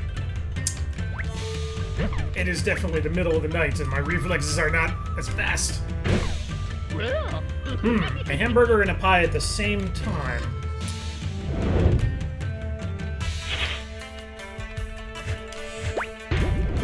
There's one. There's two.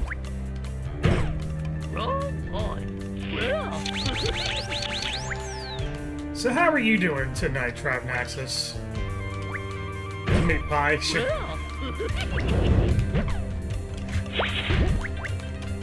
Shit.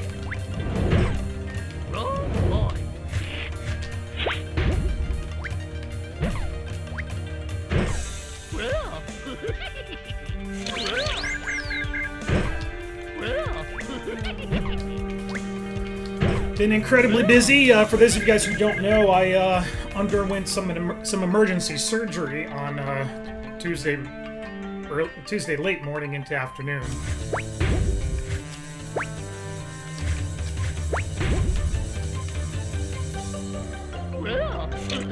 I don't know how much you guys follow Twitter and Instagram, but you know, that's where I typically post everything I can to keep everybody up to date with what's going on with me.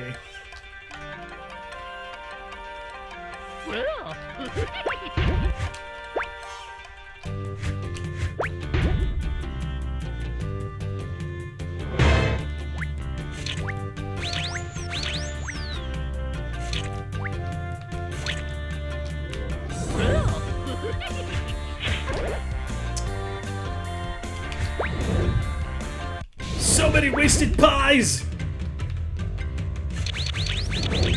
Thank you, the surgery did go pretty well, I'd say. Yeah, my my gallbladder exploded while I was in the middle of a data center recovery test.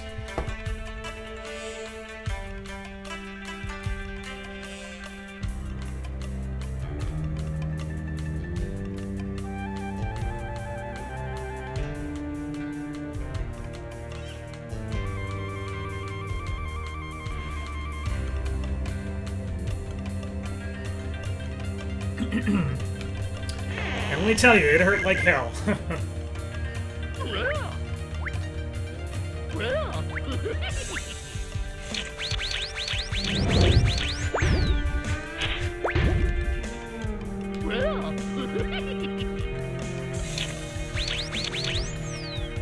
Trabnaxis, I don't remember where you're from exactly.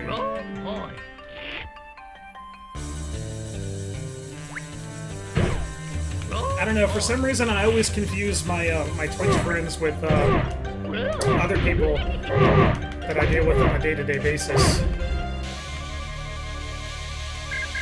Yeah, you do. You definitely have to watch your diet with the gallbladder stuff. But I guess lucky for me that I have a high pain threshold and I seem to be able to deal with what's thrown at me fairly well, all things considered.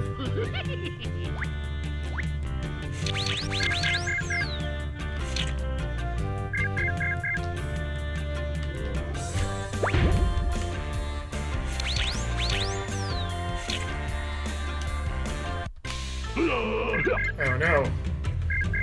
I don't have enough pies. I'm out.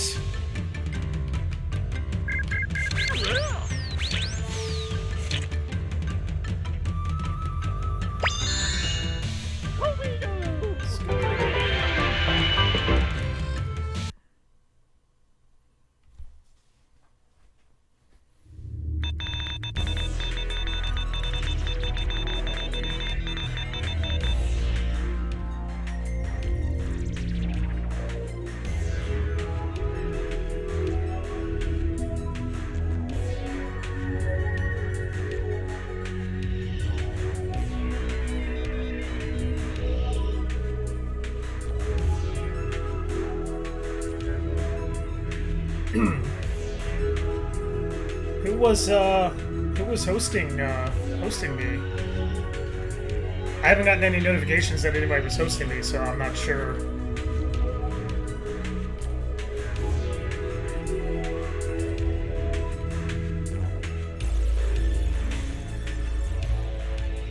Okay, we do some writing for the I guess the 8-bit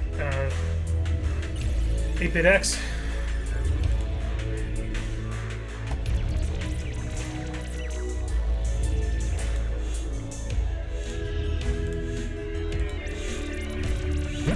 Hi, Scooby, welcome back.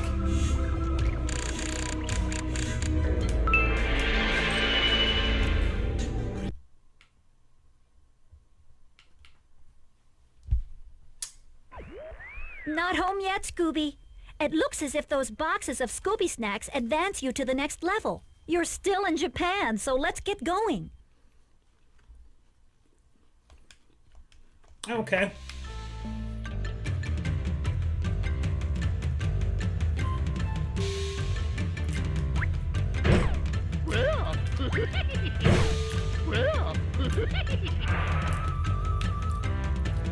So what kind of work do you do professionally, Trapnaxis? Obviously, my streaming schedule can be kind of weird. Double crap.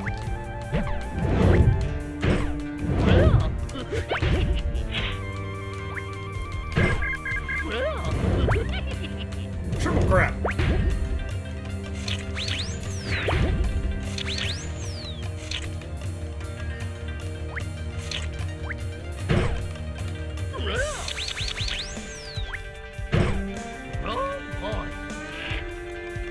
Okay.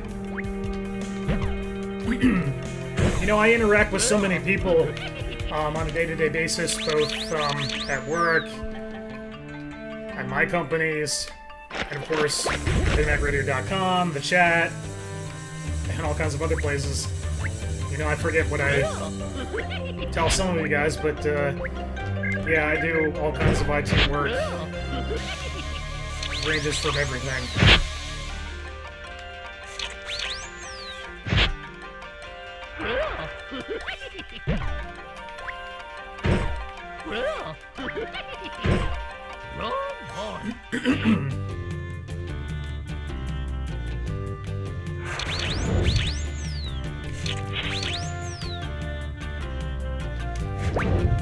Crap.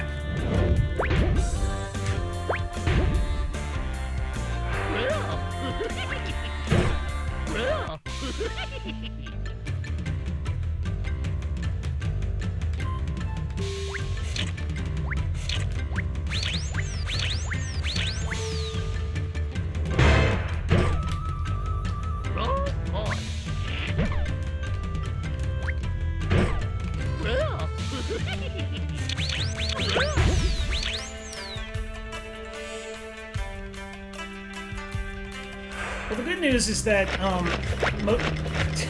most of the people who watch my streams, both on my platform, dang it,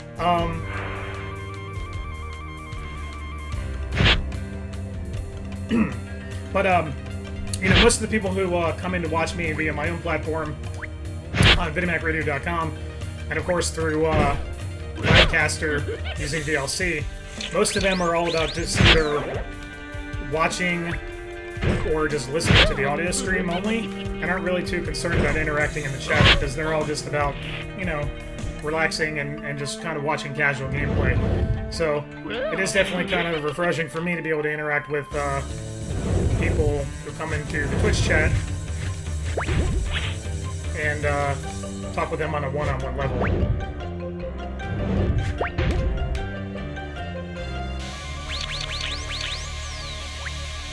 You're definitely right, Real Red Raccoon, that the audio could have been looped better. From what I understand, this game was rushed.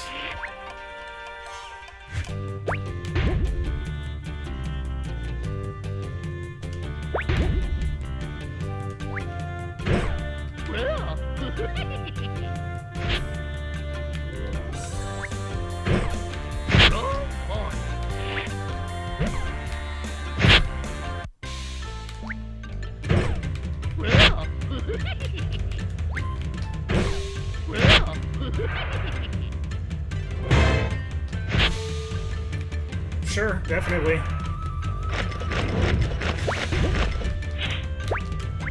Damn. Losing so many pies. Like that one.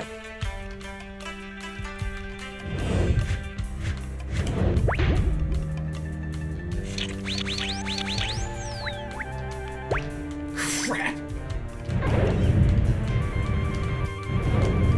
Oh, I'm out of pies. Damn it, damn it, damn it.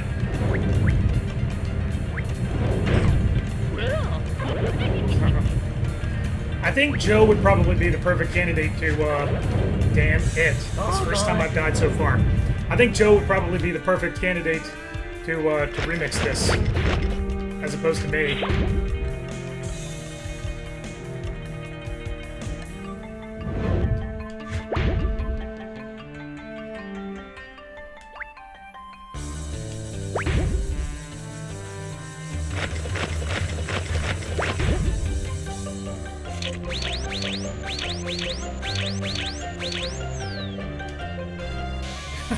Caught by the boss. Damn! I can't get you.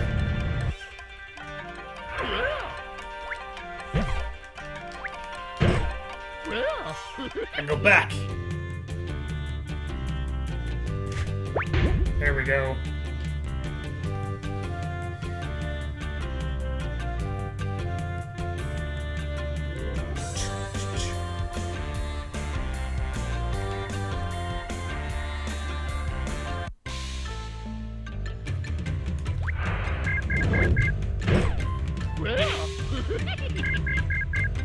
So, any of you guys going to Mad Classic in September in Alexandria, Virginia? Yes, this is a kill all the enemies and run.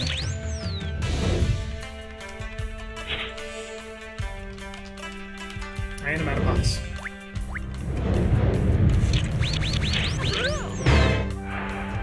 And I'm still out of pots. Crap!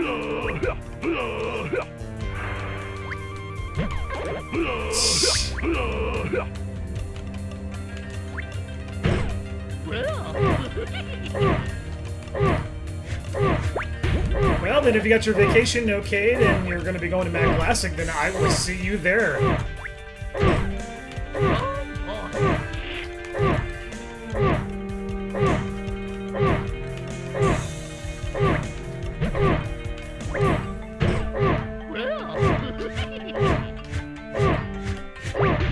There we go. Damn it. You know, it's interesting playing a game like this when you're old, or older, because I don't ever remember ever running out of pies.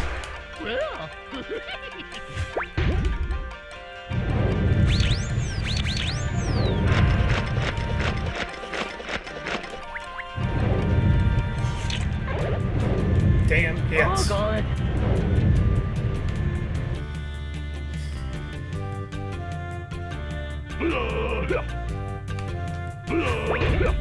No, I'm just gonna be there and just kind of be mingling with the Overclock Remix guys and just kind of getting into trouble.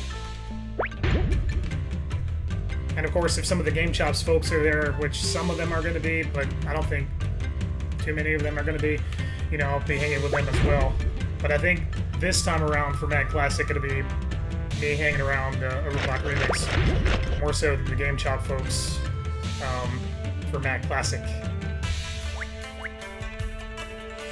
Now, MagFest Prime in February, that'll be kind of a toss-up between Game Chops and Overclock Remix.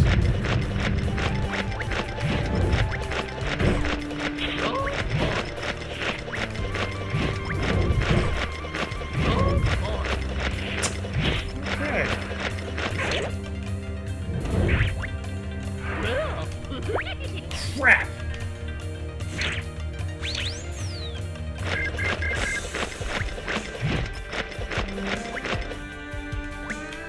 Get the Scooby snacks. Woohoo!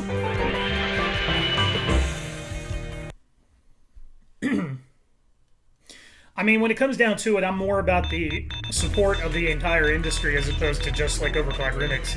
So, you know, most of what I do extends into multiple areas.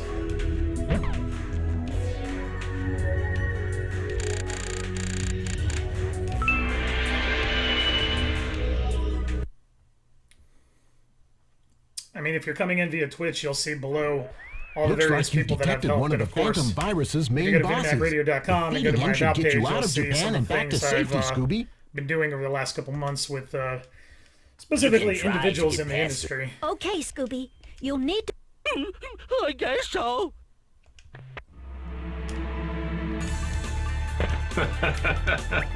Yeah. Damn it. Yeah. Crap.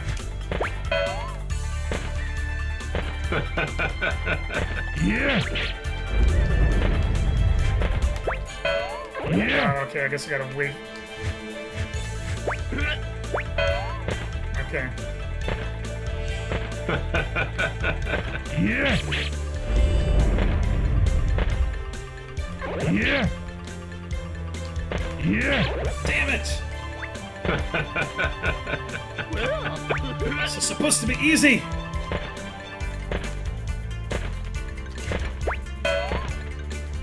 Yeah.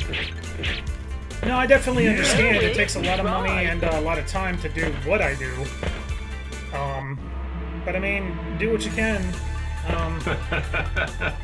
Yeah. I think that's all anybody would really ask of you. Yeah.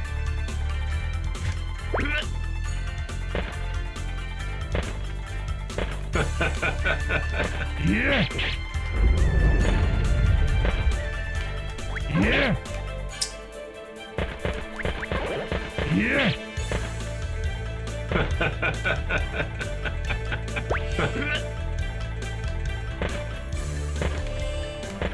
Yeah.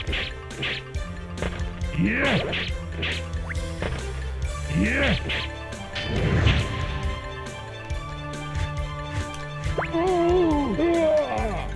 That seemed a little difficult than it should have been. Scooby Snacks! You did it, Scooby! Good job. Just grab that box of Scooby Snacks and you're out of there.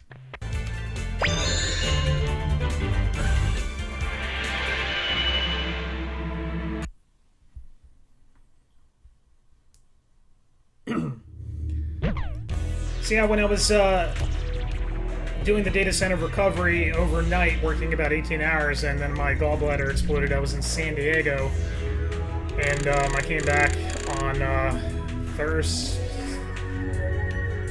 Wednesday? I don't remember. Alright, so we did that, now on to ancient Rome.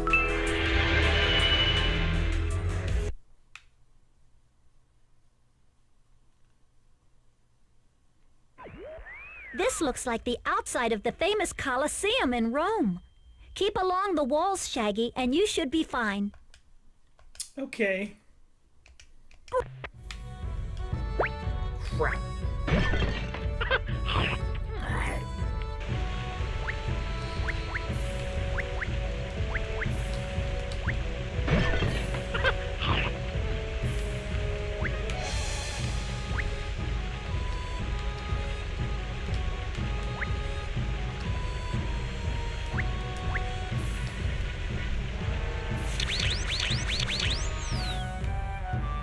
Oh, and don't forget, if you aren't already following, make sure to follow my good friend Norwegian Metal, who is staying with me, visiting from Norway. And he takes over my stream on Saturday nights when he's here, and not hanging out with all the chicks.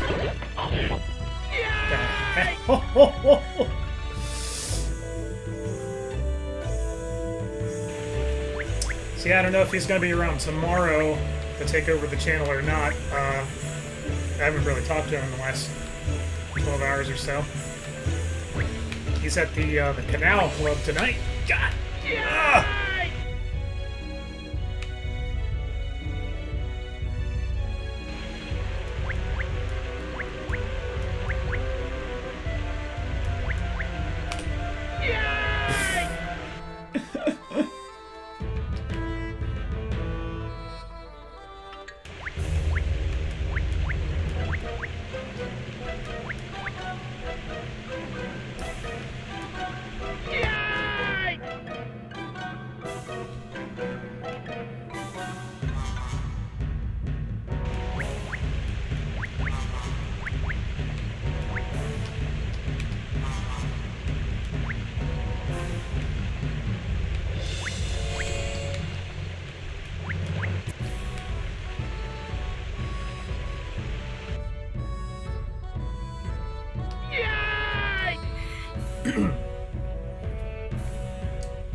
Let's see. I think I might have to use the D-pad on this level.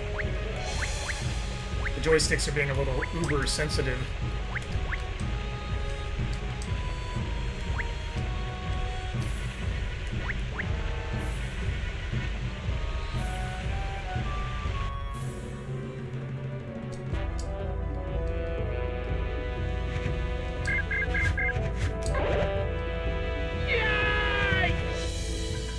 Oh.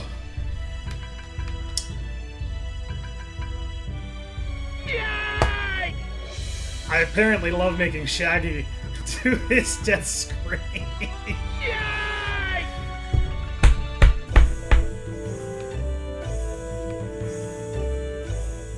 Okay, and you know our rule for tonight, anyway. When I run out of lives, we gotta switch out games. Is there any other PlayStation game that you can think of that you would want me to attempt to play that we haven't already played tonight so far?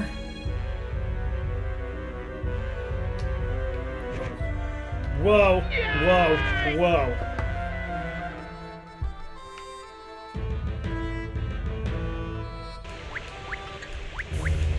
Evil City.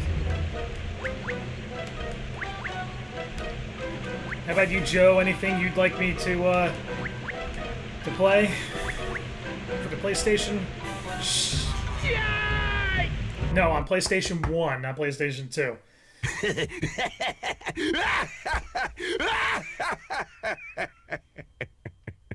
So what do you think, Joe? Do you think that laugh was made him sound all right, like he like it did at the very beginning of the show? LSD Dream Emulator.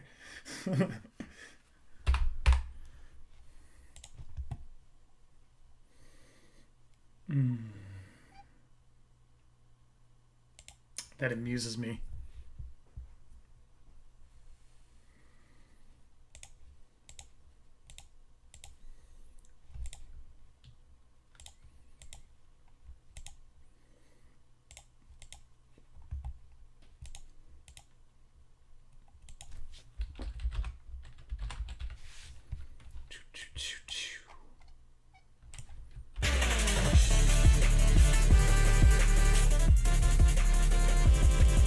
Play a little something while we're getting it together here.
I know what I gotta try to play now.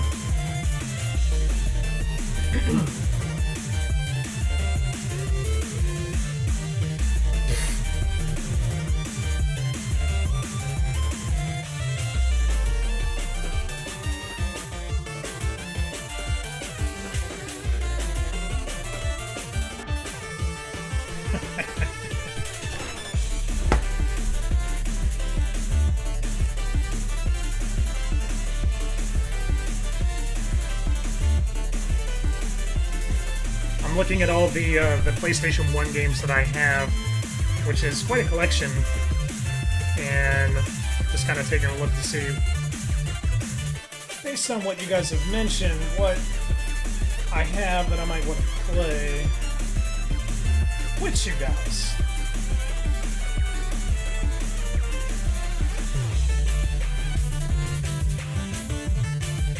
Oh, okay. Well, thanks to Ben Briggs for posting me. And thank you, Twitch Alerts, for the alert. Wink, wink.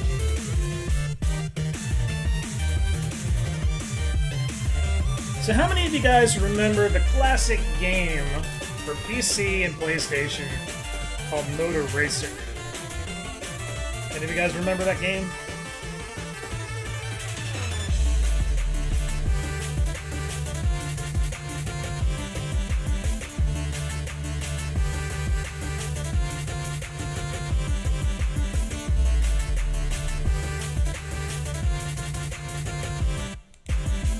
Well, either way, I think I only remember Ben Briggs hosting me one time, and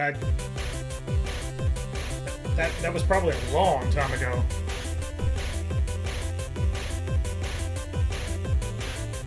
So Moto Racer was kind of one of my I played it a lot on the PC, but I definitely played it on the PlayStation. And I'm working on pulling it out of my library as we speak.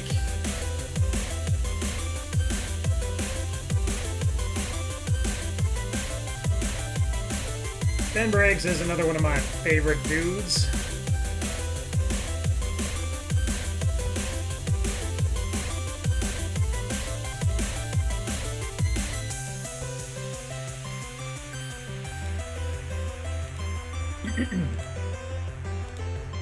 Alright, stand by, people.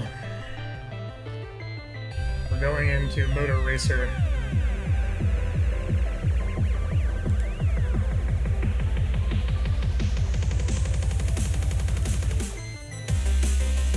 Alright, here we go.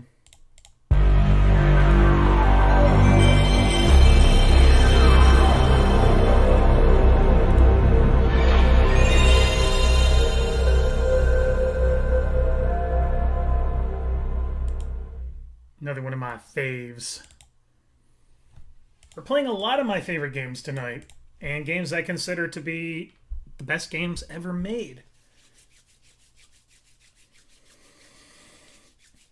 Let's see if I can remember how to hack it on the PlayStation.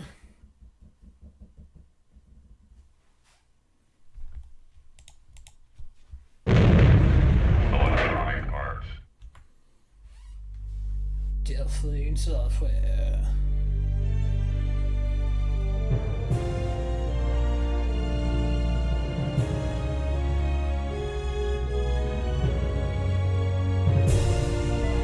It's all about the logo in the intro.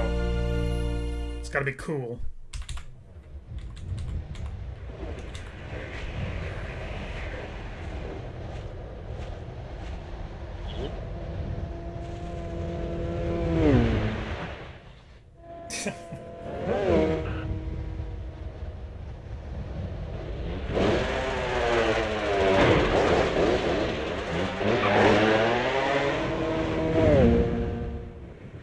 Look at those graphics! Oh, baby. That's what I'm talking about.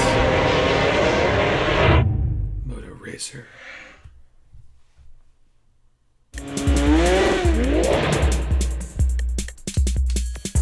Let's see if there's any options. Nope. Make your choice. Start.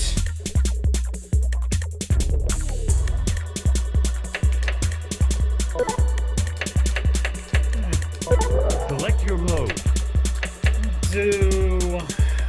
We'll just stick with a single race right now.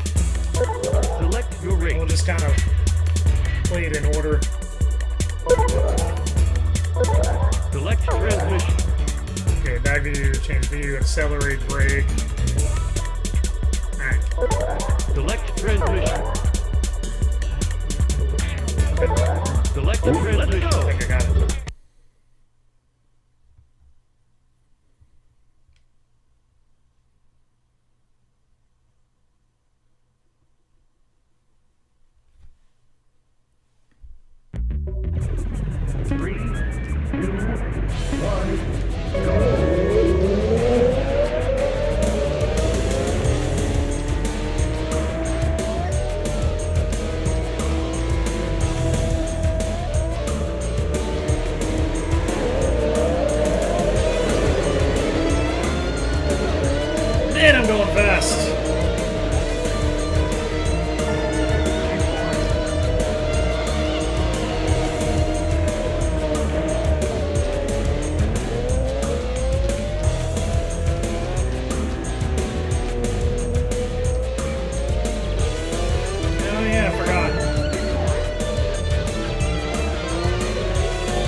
that part. And I hate when I do that. Let's do it!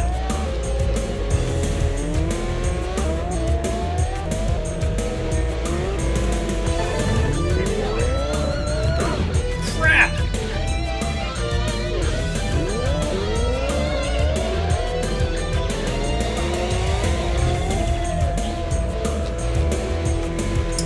I agree. I think we definitely need more remixes of PS1 classic games.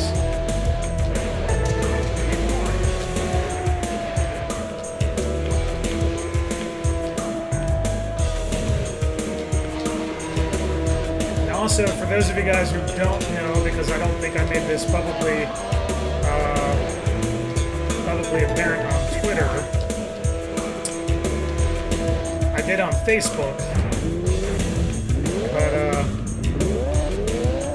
I've kind of, after my last underground show in Hawaii that I did a couple weeks ago, I've been thinking that, no, back to the checkpoint. Kind of been, thinking that,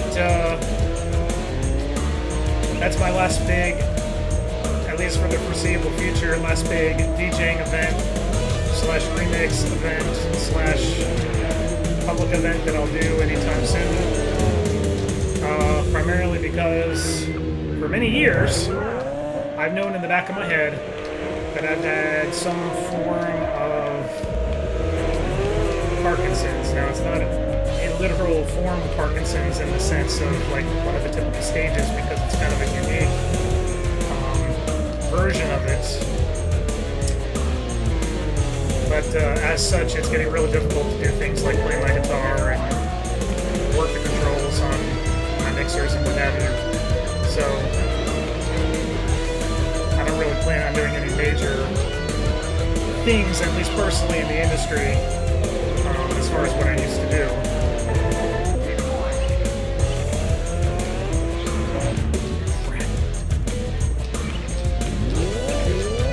So the basic gist of what's going on is my immune system works overtime all the time, and it's not supposed to.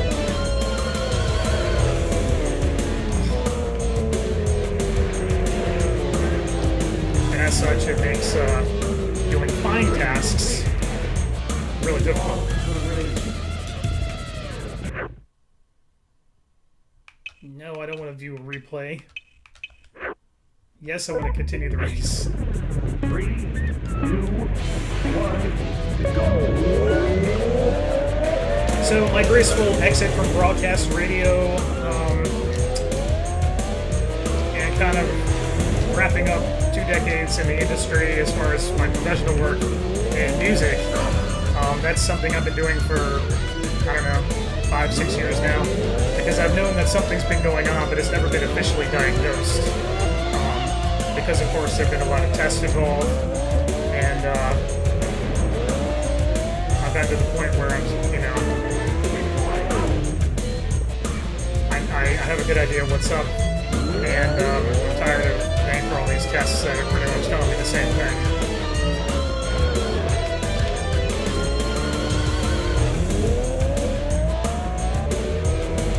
And the other thing, you know, people have asked me, you know, are there any kind of medications I can take, what have you? But the bottom line is that, like, right now,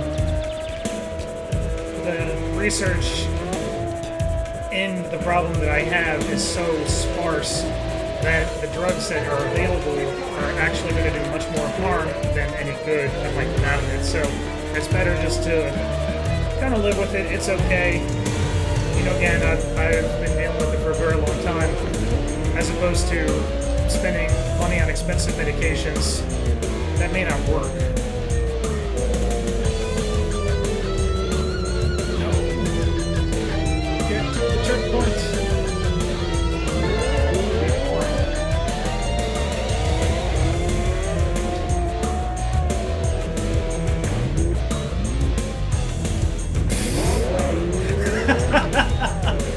Like I said, we're all about having casual fun here.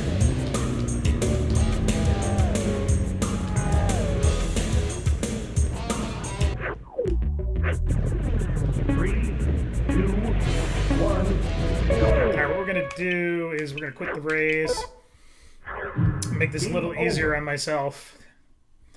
So, when I took Lucas V and my friend Connor Jennings to Phoenix Comic Con back in May and June, when we were leaving the Phoenix airport, I didn't actually explain this until later, until I'd officially mentioned this. But when we were going through security at Phoenix Airport, I took my phone out and I accidentally threw it. Not like I threw it, but I like threw it, as in across the room, and it went across the ropes that the TSA has all set up, and there was nobody around, and they're not really ropes. I guess it's kind of like a solid wall, and you can't really go around it. So somebody helped me actually get my phone that I had thrown across the airport using a stick that they had. It wasn't like a selfie stick. It was some sort of I don't know. It kind of looked like some not like a hockey stick, but something of that degree.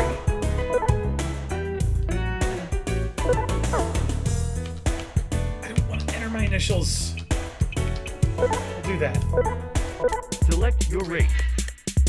Go back, your mode. and we're going to make this easier because I'm just kind of chilling.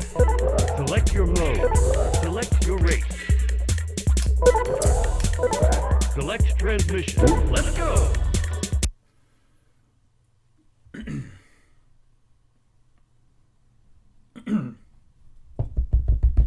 But I had to explain to Lucas when we were on vacation this past week on the Jersey Shore about that, because I don't think he had any idea. And of course, Connor Jennings understood right away what the deal was there.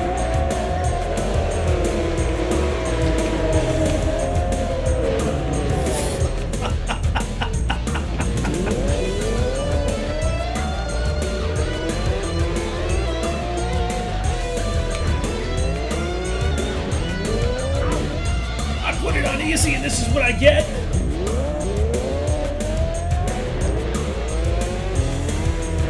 Damn it. It also doesn't help that I have a mild headache right now, and I'm not sure where it came from either.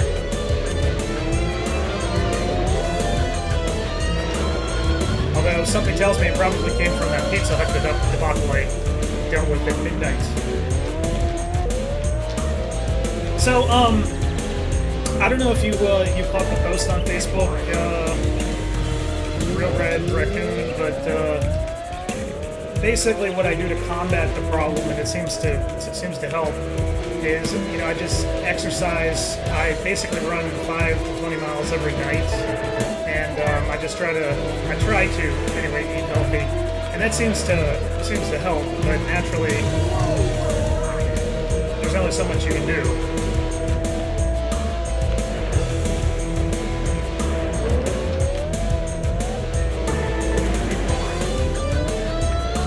Honestly, I think the PlayStation 1 version of this game is a lot harder than the PC version.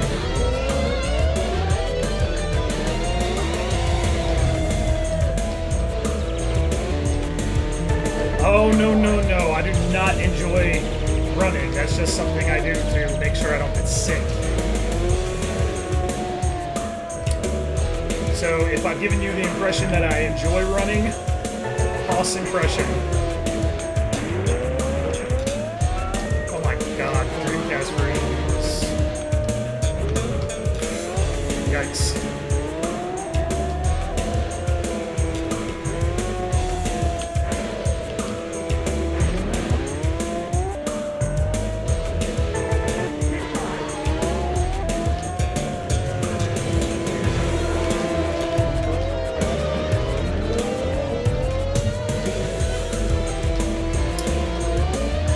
Say that I'm lazy. It's just when it comes down to it,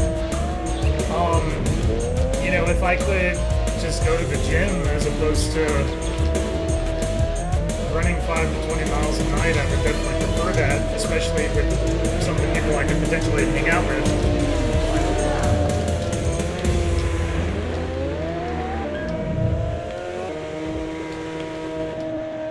So But what Real Red Raccoon is trying to say is that I keep myself very busy all the time. I'm always doing something, and I'm never idle.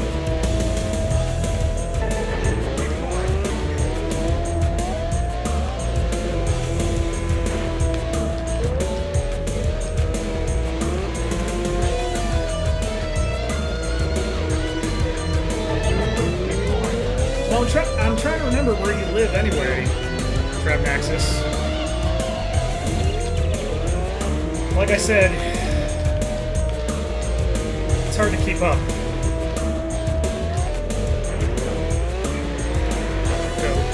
Go! Yeah, I know I lost the race. No, I know it was terrible. Well, I want to continue, but not with this level, not with this map. Game over. You live on the moon.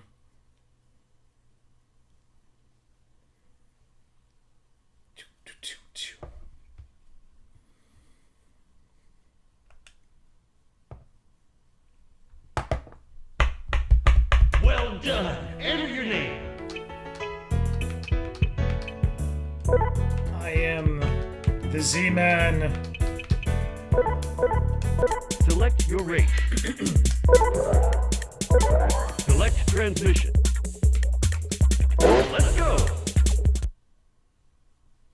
Well, if you live on the moon, then I definitely live on Mars.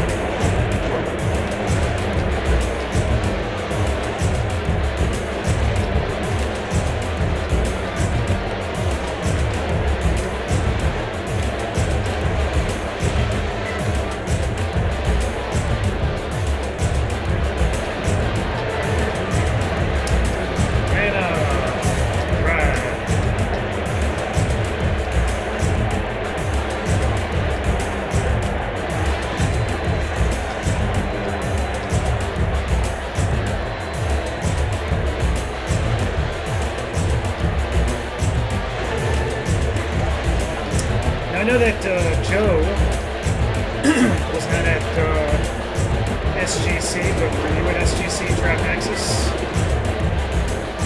in Frisco, Texas?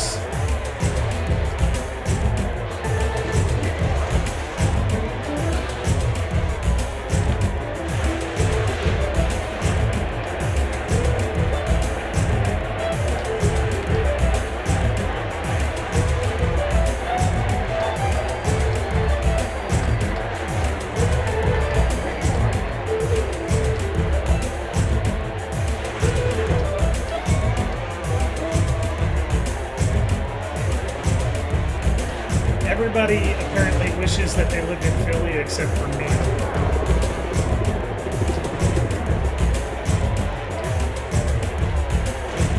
Crap.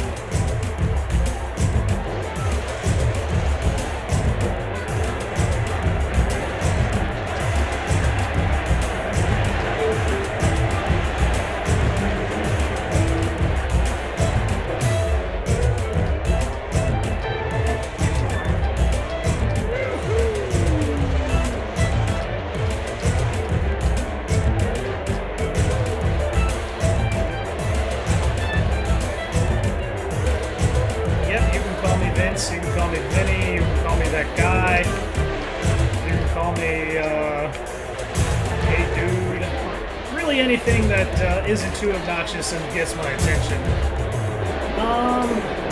Where would I want to live? You know, that's a great question, and I've been a lot of places. And as far as places in the United States, Trav, okay, awesome. If I could find a good job, and they'll ask me to do what I currently do, both in and out of the office and data centers and what have you. it would probably be something like Phoenix, Arizona.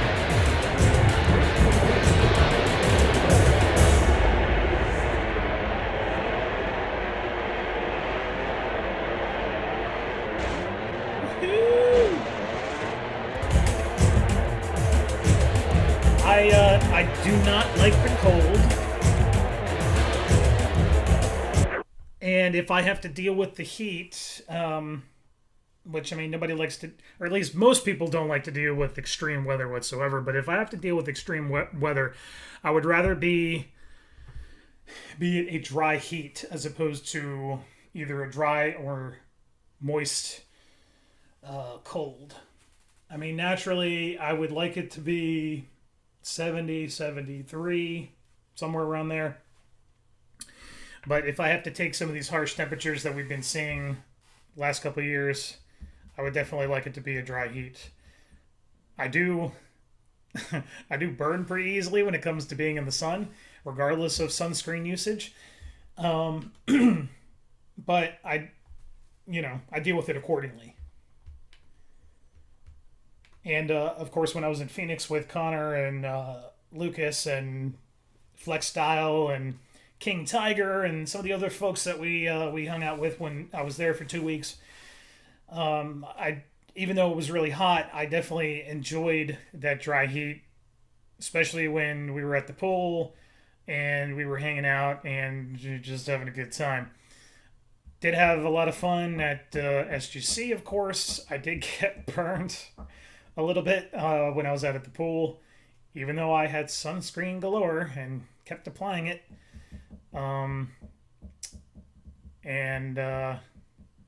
Just a lot of fun. Of course, we have Mag Classic coming up in the middle of September, which I'm very excited about. It's about 2.5 hours from me. It's just a short drive off of I-95, and of course, traffic is a big factor for myself going up there. Let's see, we got Mag Classic. So really for me, at least for cons and events, the only thing I'm really doing between now and early next year is really just Mag Classic and, of course, MagFest Prime in February. Everything else is just kind of up in the air at this point.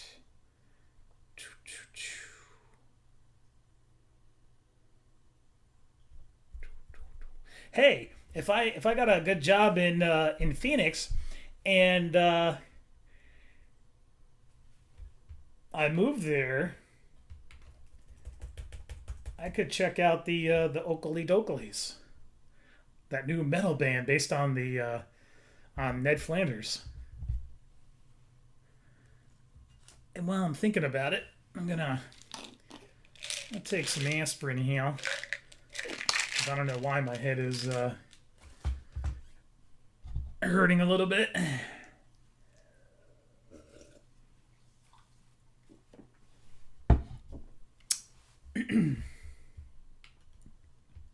Now, one thing I will definitely say about Phoenix is that even though I definitely enjoyed being in Phoenix and hanging out with all my my cool friends down there, and of course hooking up DJ Flickstyle with the expensive equipment to get his rebuilt studio up at his new place when he moved in February, March.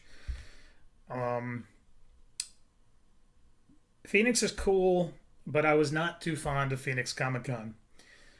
The programming could have been way better. The staff contradicted each other. And honest to God, if you're going to have almost 100,000 attendees, that's 100,000, not 1,000.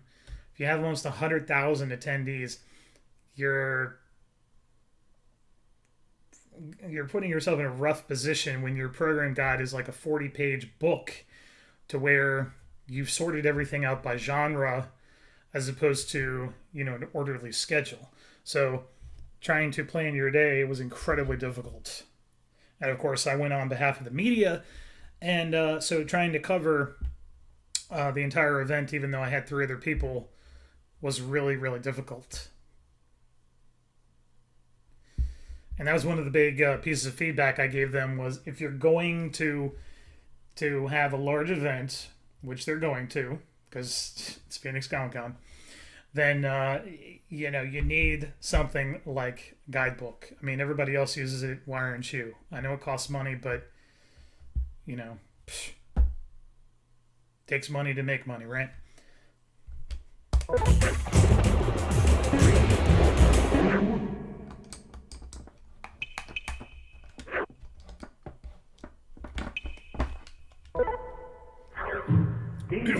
I've told people over and over again that if I actually paid to go to Phoenix Comic-Con, I probably would have requested my money back. Really, there were only 2 panels that I actually went to that I thought were semi-interesting. Everything else just was Well done. not really that good.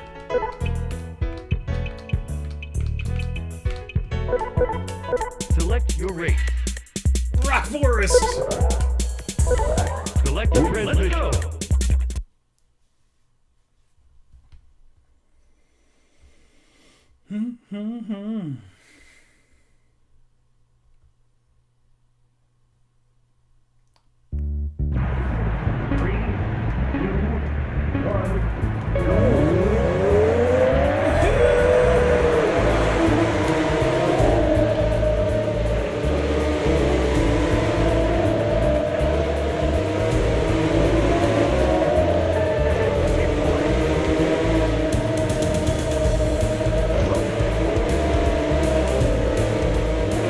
Crap! Go!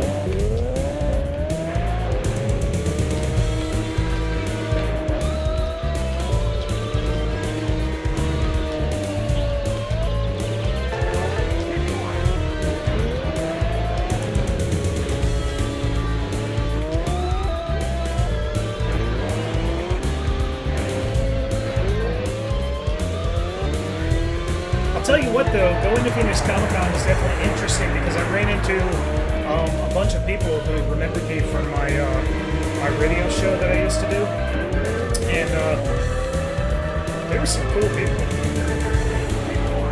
And of course, it was even better that they loved the show so much that they had to buy me an endless amount of drinks.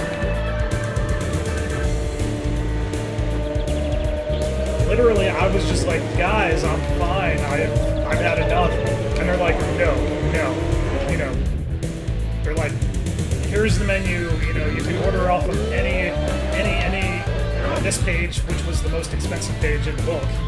And I'm just like, swimming.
Working on borrowed time.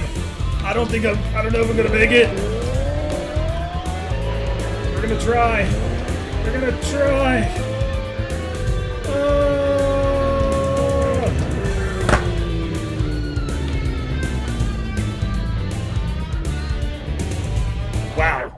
I tell you, this seems a lot harder, like I said, than the PC version.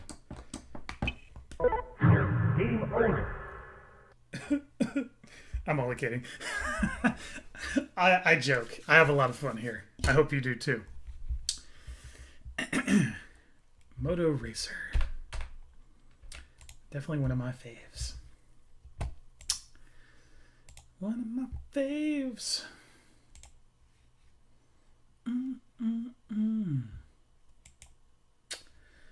Let me see. Let me see something.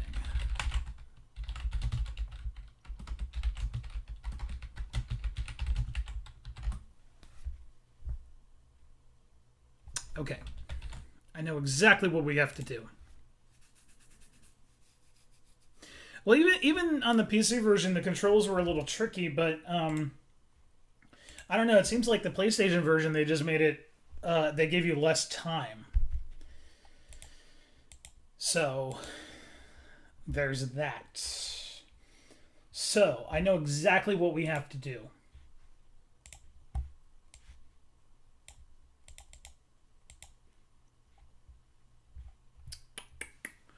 Let's see.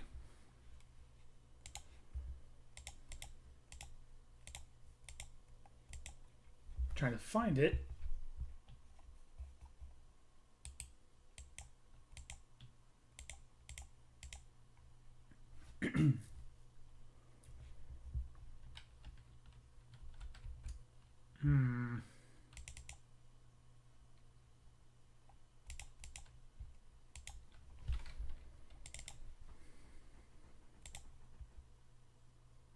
No, it is not.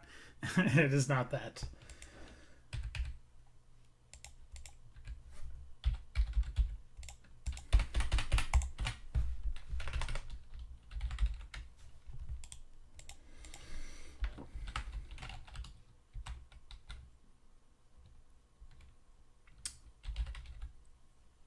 Huh. Interesting.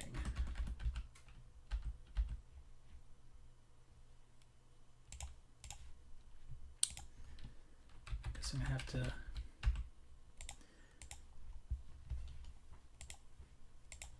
re-obtain it.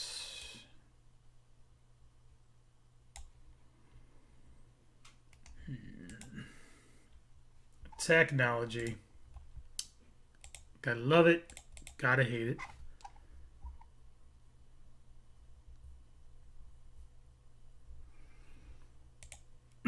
I definitely have considered Atlanta as a place to live, but I just haven't really found anything that would really bring me to that area.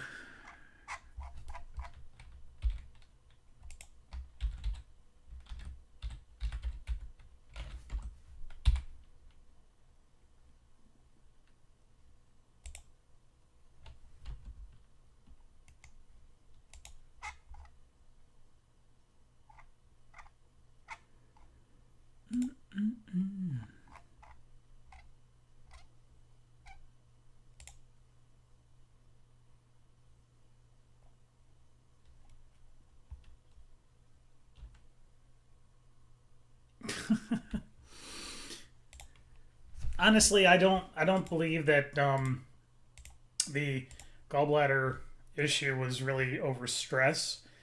I mean, you could argue that all you want, but honestly, I think it had been something that had been going on for a couple of weeks, based on some other non-critical work I've been doing. So I don't know. We're just in a tough economy, tough market, and naturally, we all could use a little more money. But in said market, that's really difficult.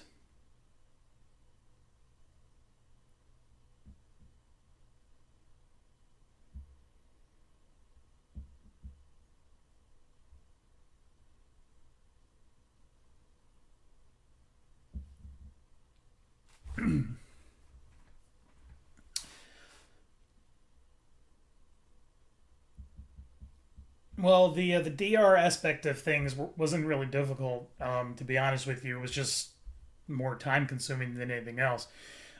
We've gotten down the the process pretty well, almost to a science. So that's not really an issue. It's just a matter of being awake for a long period of time. And redundancy and security can definitely be a hard thing to balance, but at least with me, I've been in the industry long enough to know how to do both, and also to look for changes in the environment to also keep up with those kind of things, especially as security changes and we have new vulnerabilities and new issues that come out that we have to deal with to remediate the environment. Oh yeah, setting up DR can be a bitch.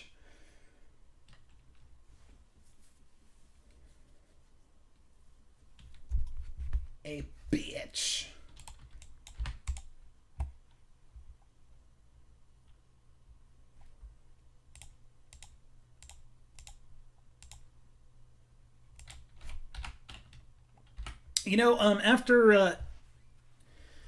After SGC ended on Sunday, I had a lot of fun that Monday and partially on Tuesday because my flight didn't leave till noon on Tuesday. So I had pretty much all of Monday to really do whatever I wanted, and it was kind of calming, kind of somewhat therapeutic, because I met a friend of mine who lives actually in the Frisco, Texas area, and I invited him down to my hotel so that we could just kind of hang out and just kind of chill in and out of the pool, and also have some dinner later, and just kind of a nice calm day to just kind of chill and relax a little bit before going back. Even though I was technically going to be off for the rest of the week, it was still therapeutic for me because meant I could just chill and have fun. It was cool. Sometimes you got to do that, people. Just got to chill. Okay, time to load up what I think will probably be the final game. I'm not sure how much I'm gonna play of it, but it's another one of my personal favorites. We played it for the PC before, and I guess let's get to it.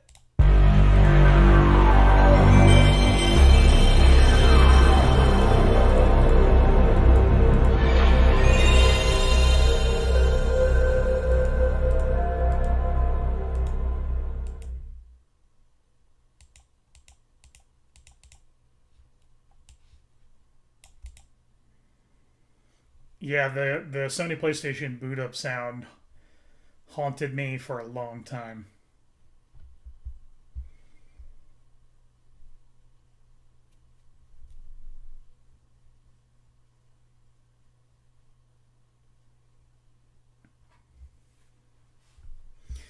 So Trap, I gotta ask,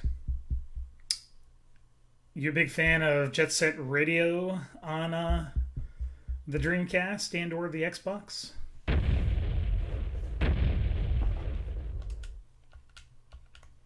I imagine you probably are. This is going to be kind of weird because we played... Oh, this sucks. Oh man. I'm going to have to... Yes, I did mean Jet Grind. I'm gonna have to take out the hold on, I'm gonna have to take out the expansion that I have in the PlayStation right here. Oh, you know what? I just realized the problem is the set of cables that I have that go into the capture card. It's not gonna work for this game. This game for the PlayStation was ported so badly, at least from my perspective, which is why it's not gonna work. Yikes. Yes, Jet Grind Radio.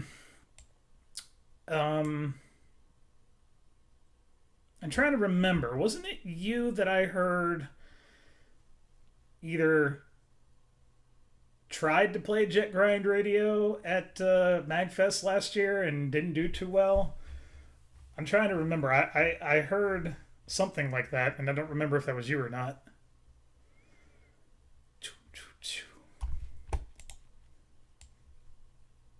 I don't know. I hear things.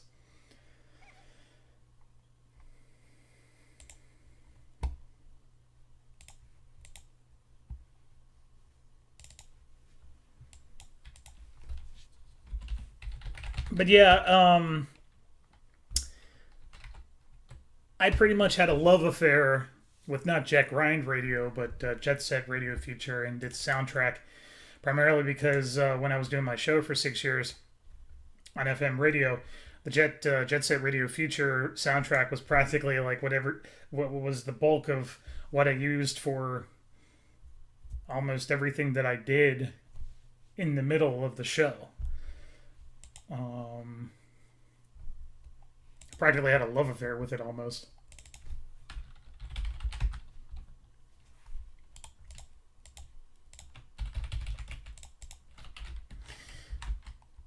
And since we're on the topic,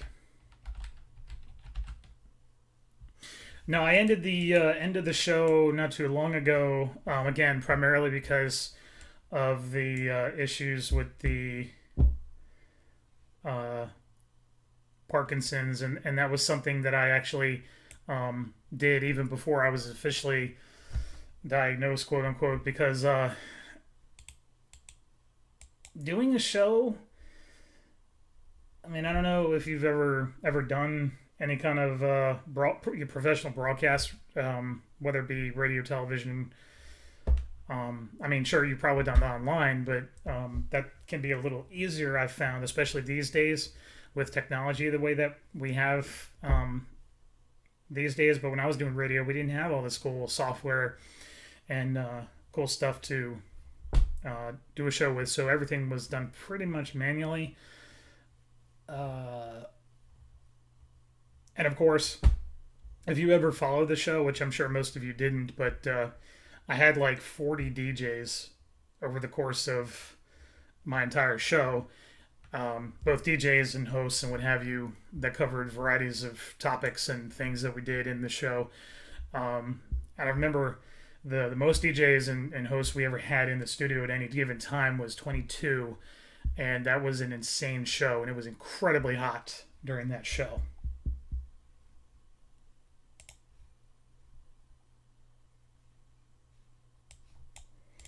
One of my favorite tracks from Jet Grind.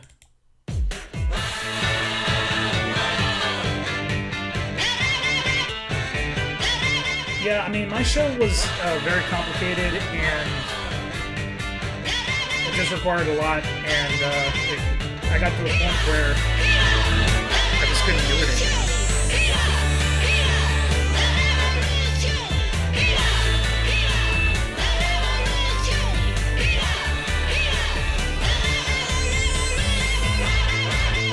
You also have to bear in mind for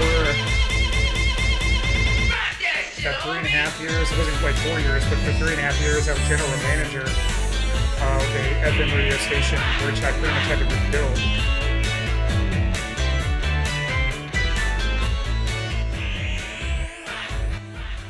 Tune in. Turn on. Okay, I hope that's better. Anyway, I was saying that for almost 4 years, but not quite, it was a little over 3.5 years, I was general manager of an FM radio station, which I pretty much had to rebuild on my own. So I know how it goes. Turn on. Wrong. Out.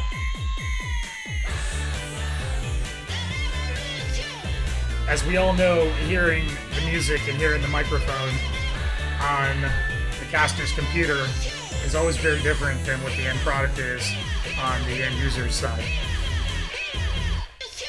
And of course, the folks at the VinnyMac Interactive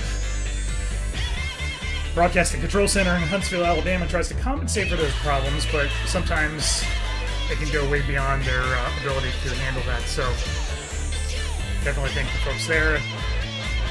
Thank my engineer Bill, who's in the other room, for keeping things cool.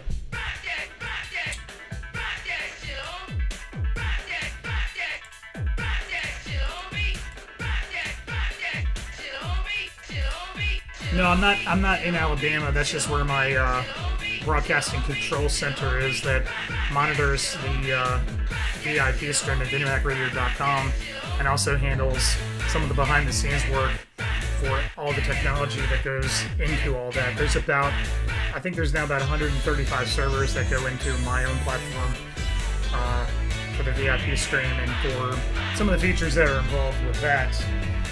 And the Broadcasting Control Center ensures that all that stuff works the way that it's supposed to, the way that I had designed. Turn on. Out.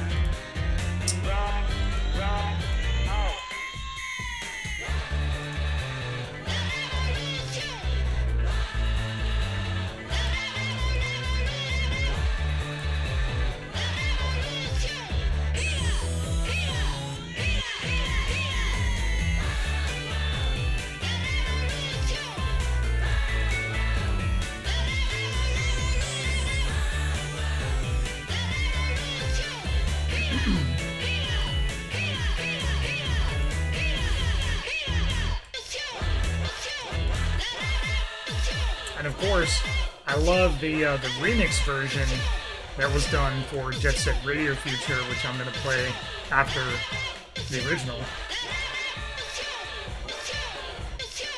So typically, Rocket On, which we just heard just a moment ago, that was actually my theme song.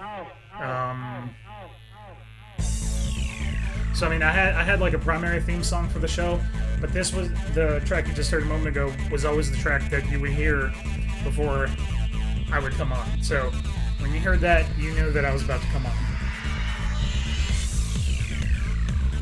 So Trav, I'm actually a lot of things. I'm pretty much at the height of what I can do in my industry, as far as what my company would be willing to pay me anyway.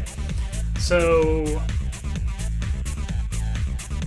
I'm primarily, it's so hard to describe because especially with some of the organizational changes that we've had recently, but I'm essentially the head of platform engineering. I've essentially been given a new title, and unfortunately that does not come with any kind of pay raise or anything like that. So pretty much if I'm in the room and it's either late at night or you wouldn't expect me in the room, usually there's something wrong and I'm busy trying to figure out why something's wrong and what to do about it. And that's not to say that I'm invincible or I know everything, because frankly I don't. It just means that most of what I'm paid to do is to solve problems and to make things up on the fly to solve very complex problems.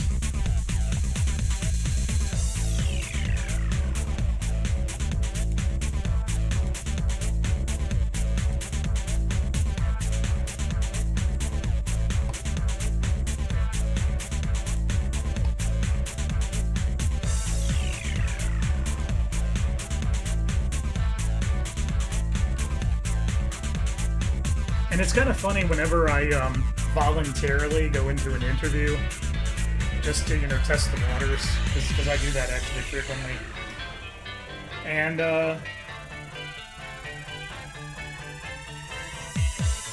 it's very interesting, some of the things that some of these people expect you to do for some of the money that they're paying you for, in addition to not realizing that there are people like myself out there who have a diverse knowledge of how things can and do work.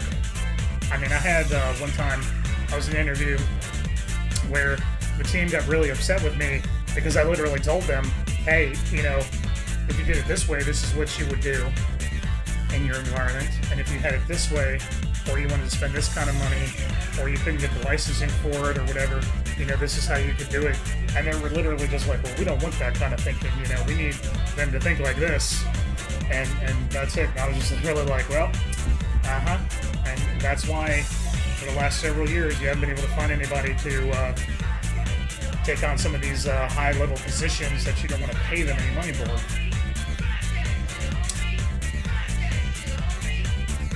And sadly, some of these companies I talk about are some of the biggest companies in the world.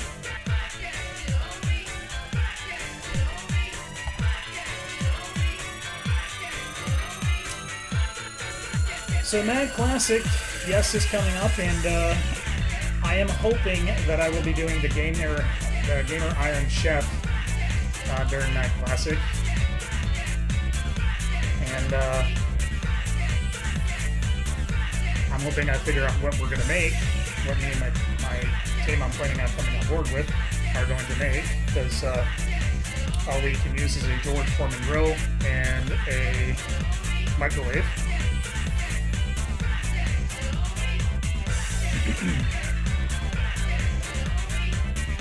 I also had, going back to what you were saying, Trav, I actually had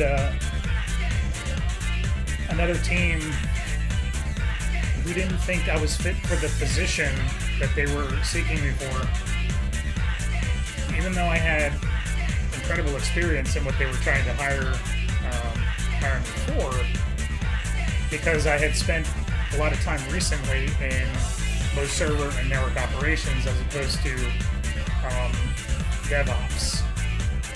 And I'm just like, as far as I'm concerned, as far as everything I do on a day-to-day basis, those two things are synonymous with what I have to do. And, you know, I gave them examples and what have you, but I pretty much had to break it to them easy and said, you know, obviously you guys don't know what you want. And then there was this one interview I went to last year, actually, up in Northern Virginia. I remember that vividly because I was supposed to talk with 5 people individually. You know, they were all going to ask me the same question and see how I responded. And after during the interview with the second individual, I literally was just like, yeah, even though you guys tout that you've got this amazing product, which I'm sure might be amazing, but frankly, I don't want to work with you guys because you guys seem to be almost to the degree of an elitist organization, and I've got some problems with that.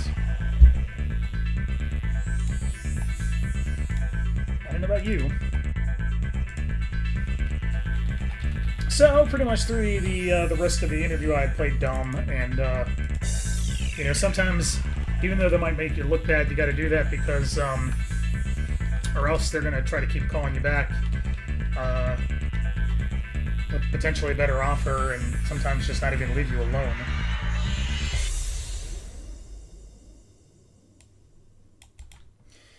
And in fact, I remember a long time ago. Yikes.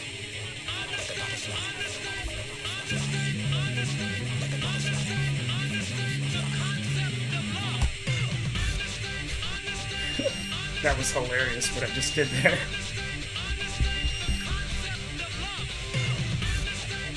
Well, anyway, yeah, I had to play dumb because I knew that if I continued with the way that I was doing,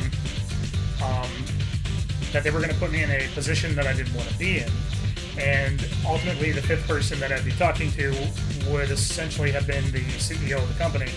And it was kind of funny because when I talked to him, I don't think even he realized what they were trying to hire me for. Because I mean, I had an interesting conversation with him, but he just kind of sounded like an idiot to me. But man, comes with the territory, I suppose.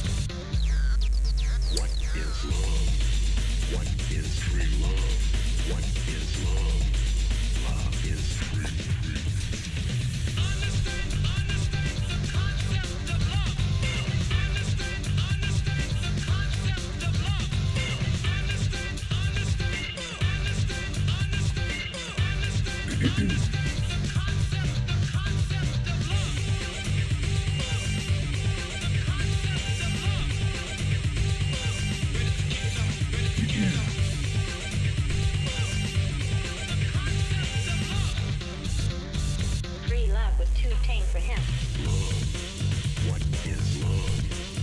What is free love? What is free boy? What is boy? What is girl? What is free girl? What is love is free. Love is free. Love is free. Love is free. It's a real red raccoon. Did we lose you, or is Twitch just lying about you not being here? Twitch does that, so you know.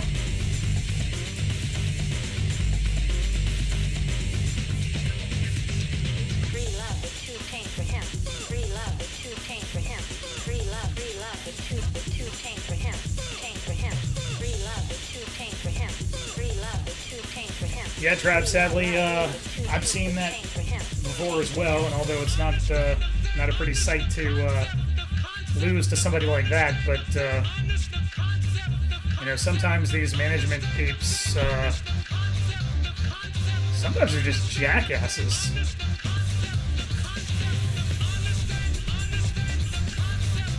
I hate to say it, but that's just the way it is.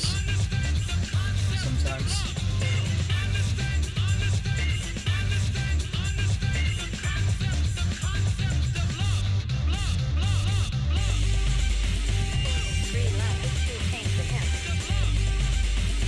Let's look at this beautiful view real quick. Look at that. That was a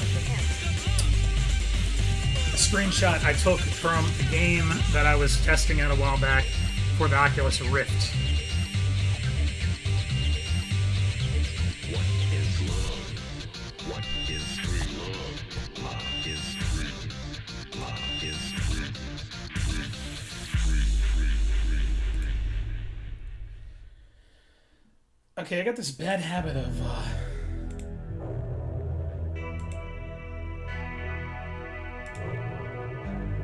I guess it's good I put it on repeat. Yeah, it is motion blurry because of what I had to do to actually take the screenshot while viewing it in the Oculus Rift, so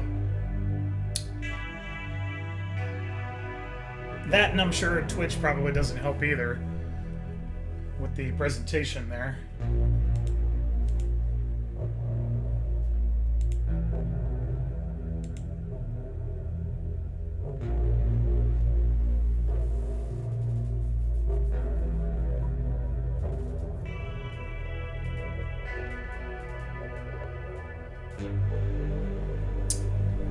Let's see, what else we got that could potentially be interesting.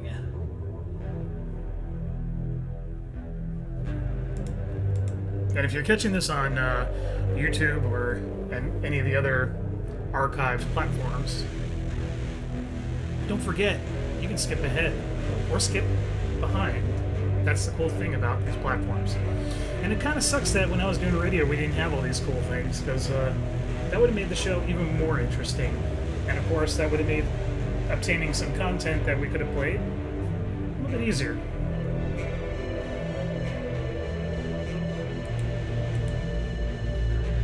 But I guess that's what I get for being caught at the end of a dying generation.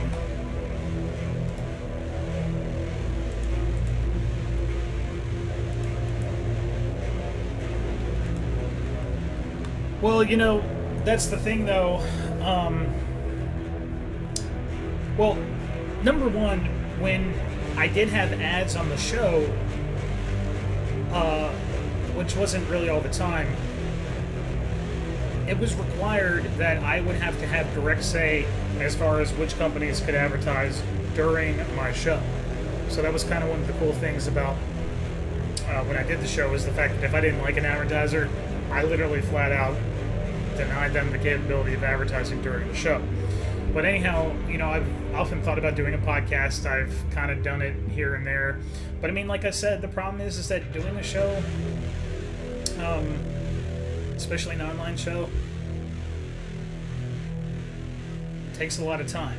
And you know, I talked to DJ Fletchstyle when we were in Phoenix actually about that, because I was talking to him about how I liked when he did the Fletchstyle Favorite 5 podcast that he used to do. And you know, he told me that he had to stop doing it because even though a lot of people were listening and it was fun, it was just a very time-consuming task to actually put that show together, even when you consider it wasn't very long.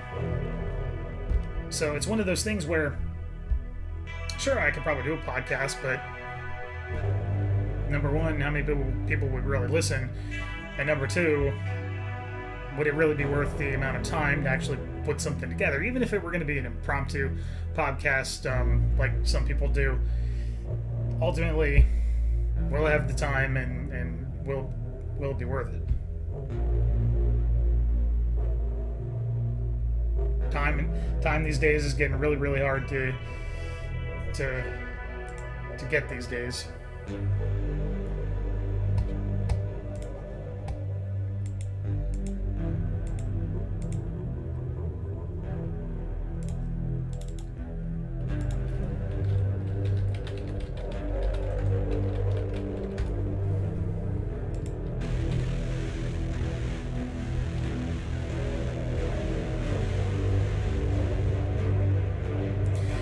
Well, the thing, though, about doing a podcast like that, even though I would absolutely enjoy it, one of the most important things about a lot of the work that I do, both in and out of the office, is ensuring that the work that I'm doing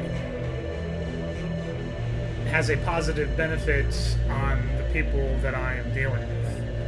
And that's not to say that doing a podcast would veer into the negative sense. It's just one of those things where I guess I would have to figure out how to redesign such a show so that it would appeal to the demographic that I would be wanting it to be geared towards. And at least right now, things have changed a little bit. And I mean, just so you know, I have never done a show to get numbers or to get a large following. And in fact, that's kind of like the opposite of what I do.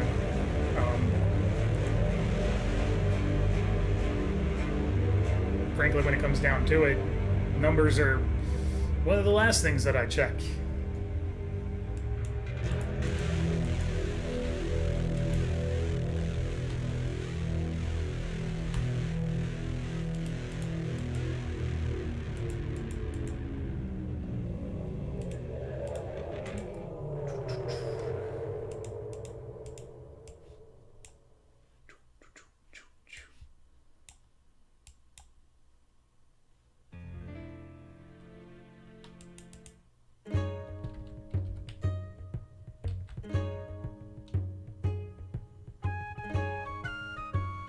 When it comes down to it, I'm not worried about shoutouts or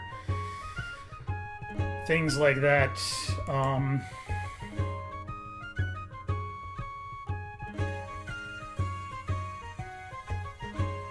don't know.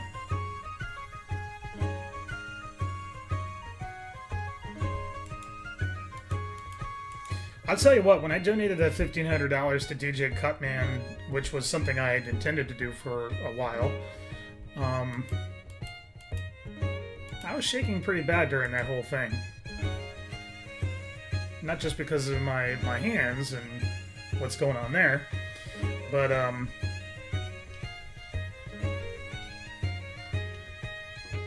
really just that whole thing.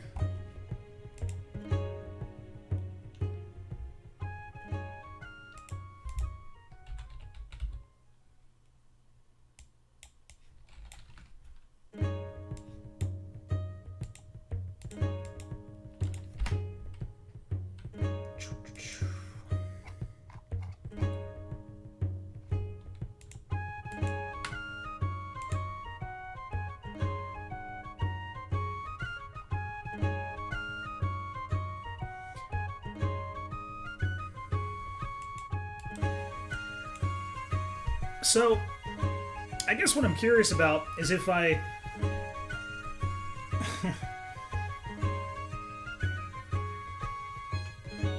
I guess what I'm curious about is if I did a podcast, I mean... Obviously, when I did the show was incredibly diverse in terms of the content that we had. But I guess the thing that I'm really curious about is what would people want to hear/talk about on a podcast. Especially if it were going to be after This Week in Chiptune.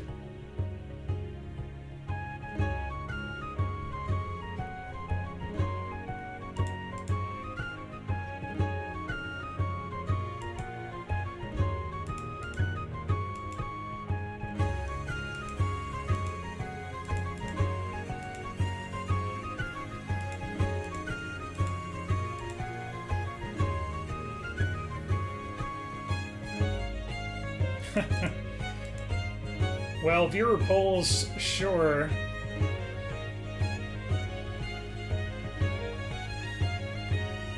I don't know. I have an interesting stance when it comes to viewer and listener polls.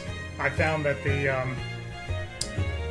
the audience tends to change a little quicker than the polls actually keep up, or at least that's been my personal experience anyway.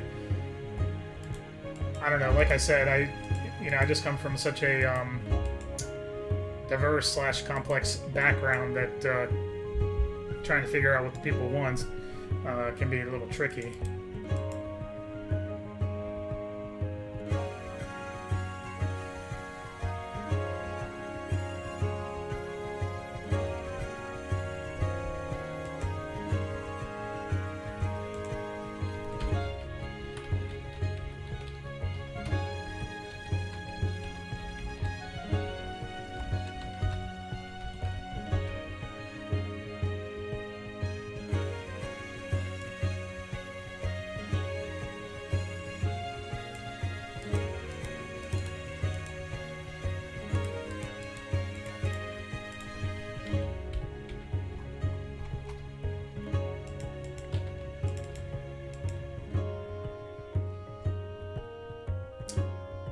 This is probably one of my favorite tracks from Zelda the Wind Waker, which is of course the end credit theme.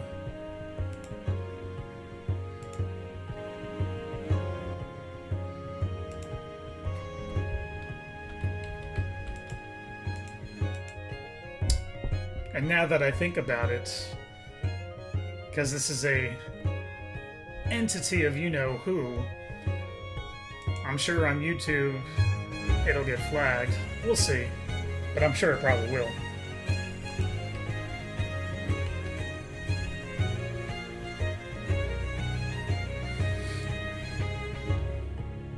Oh, I know.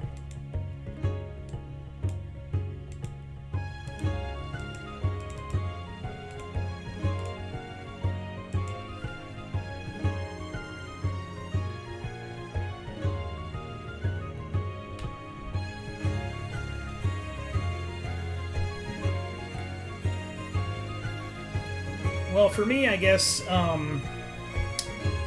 when it comes down to live production, or live composition, as if it were, I have, at least for me, I have a big problem with that because I come from a big underground scene in which,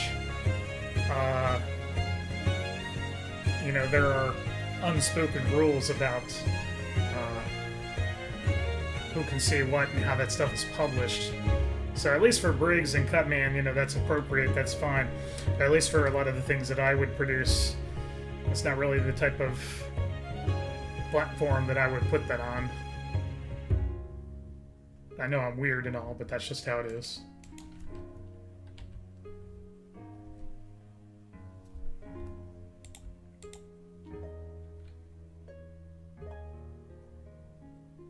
That, and I guess I'm just incredibly old school as well.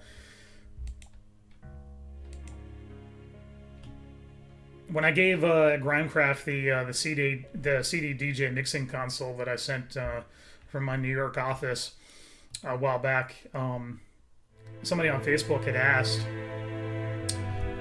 where the where the effects were, and I told him, I said, back in those days, if you wanted effects, you'd have to actually lug around a separate effects mixing console that usually costs about $5,000 that you'd connect up to the CD DJ console. And they back in the day would call them backpack mixers. And usually when it came down to it, if you wanted effects, you kind of had to do it yourself.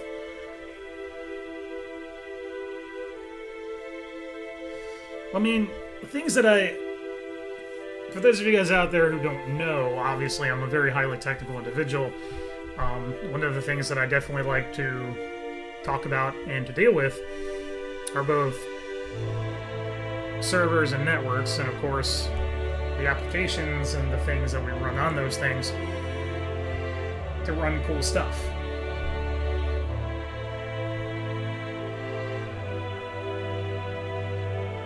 And I think one of the hardest concepts to get around to people when I talk about that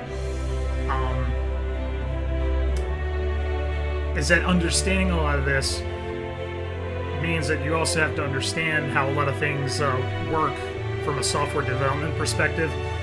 And that's really hard to teach, at least in a setting of a podcast.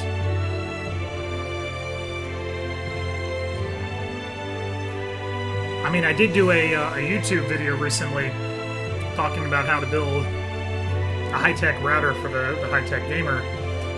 And several people have seen it, and it seems like a lot of people liked it.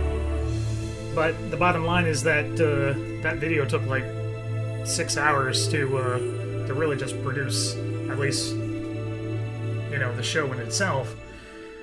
Even though the content in itself was only about an hour. And that was not something I edited or anything like that. That was a live broadcast. And of course, because it was a live broadcast and it was the total time was longer than, I think it's 2 hours or 3 hours, one of the two. You cannot natively edit that on YouTube. So I just got to the point where I was like, well, whatever, people can just skip to the content of the video, and that'll be that. Because since it was a live stream, I had some music before and after to get the people hyped up about what they were going to come and see.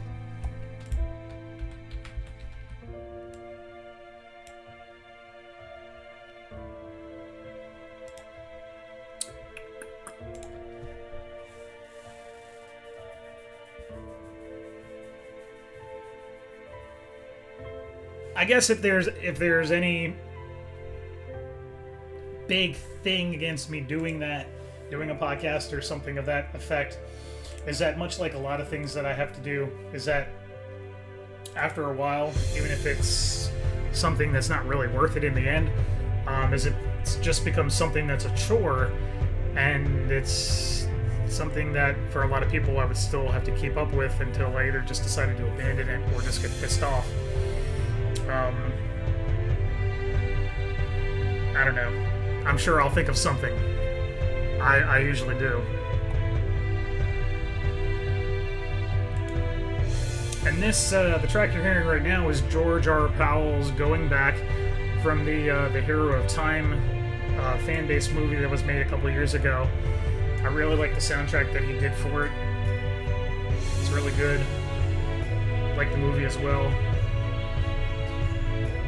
If you haven't seen it, I'm not sure if you can at least download it through typical means of like YouTube or just a straight download site, because I think Nintendo tried to get it pulled.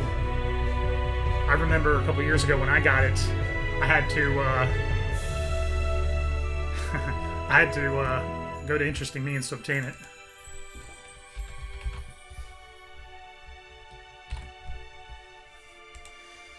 Well, I mean, when I was browsing my albums folder, that was one of the things that I came across. Was some of the Legend of Zelda soundtracks.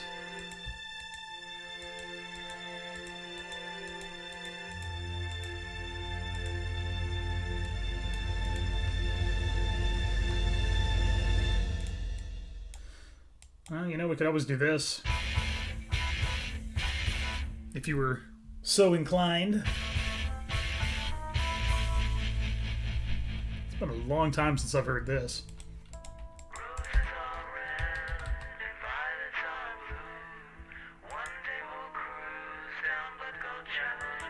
Did I know Ben drowns? Yes, I did know that. Yes. RVD.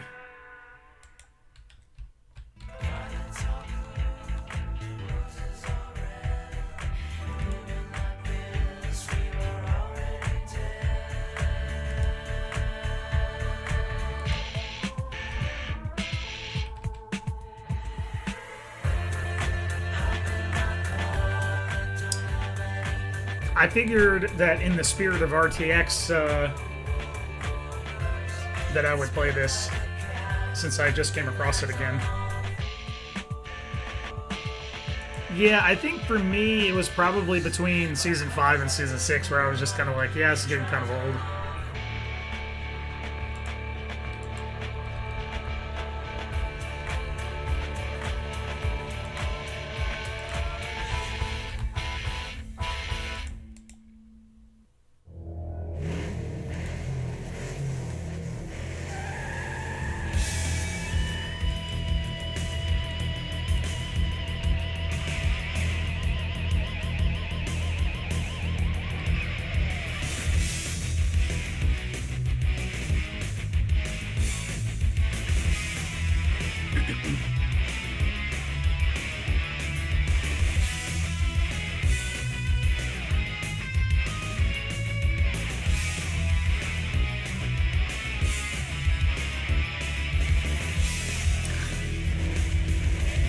So, this is a single track, and this is the theme from the Quake Zone Rumble from Twisted Metal 2 that we were playing earlier in the stream tonight.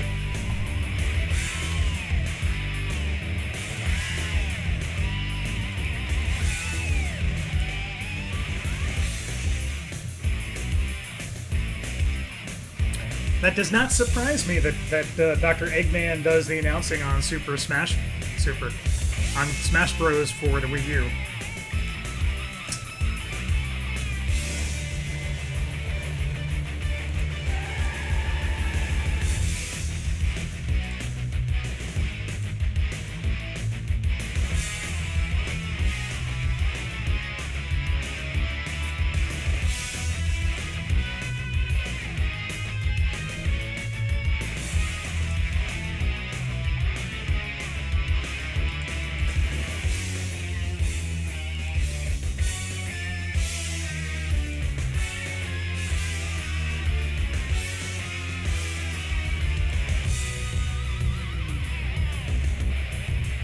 Yes, this is definitely Twisted Metal.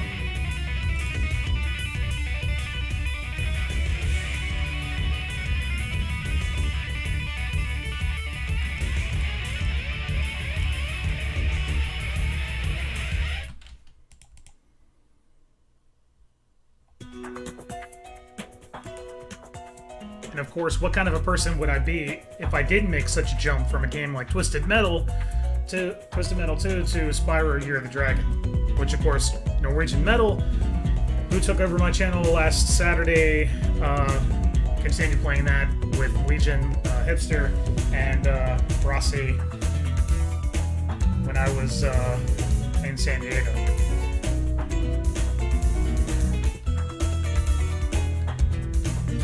And I figure that since Norwegian Metal has been playing Spyro Year of the Dragon, and I think he's probably 25% in, that I will just let him continue playing that instead of me playing that. And if I play any of the Spyro series, it might be Ripto's Rage, even though Year of the Dragon is my favorite version, or favorite edition of Spyro.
hey, I figure that I'll try to please my listeners and viewers.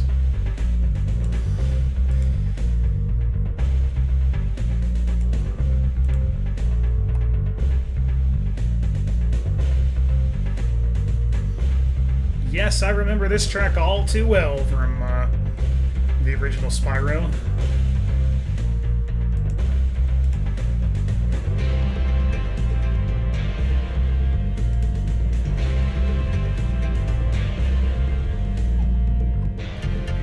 So, Trav, have you, did you ever see any of Norwegian Metal's takeover of my channel?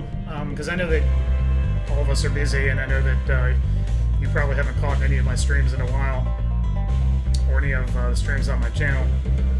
But I've only watched bits and pieces of it, but apparently the people really like Norwegian Metal, and the streams that he's done so far. It's all good. It's all good. He's on Twitter and Twitch as well, even though right now, at least on Twitch, he's just hosting me since he's really just streaming on my channel.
Alrighty, people. It is that awesome time.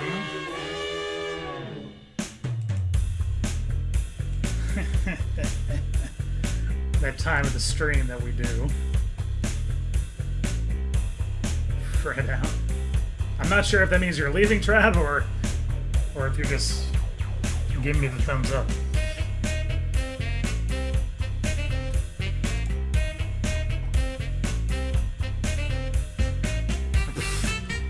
Well, that helps.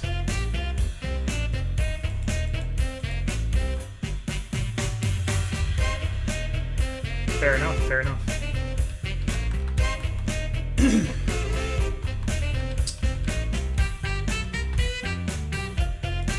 So, it's that time. Trying to find the track. Where is it? Here it is. It is that time. An hour or 3. Well, I could probably stay up longer, but I'm not sure if Norwegian Metal is going to be streaming tomorrow or if I'm going to have to do it for him. I got a lot of work to do today when I wake up. A lot of yard work and things of that nature, being a homeowner and all that, as I have been for a few years.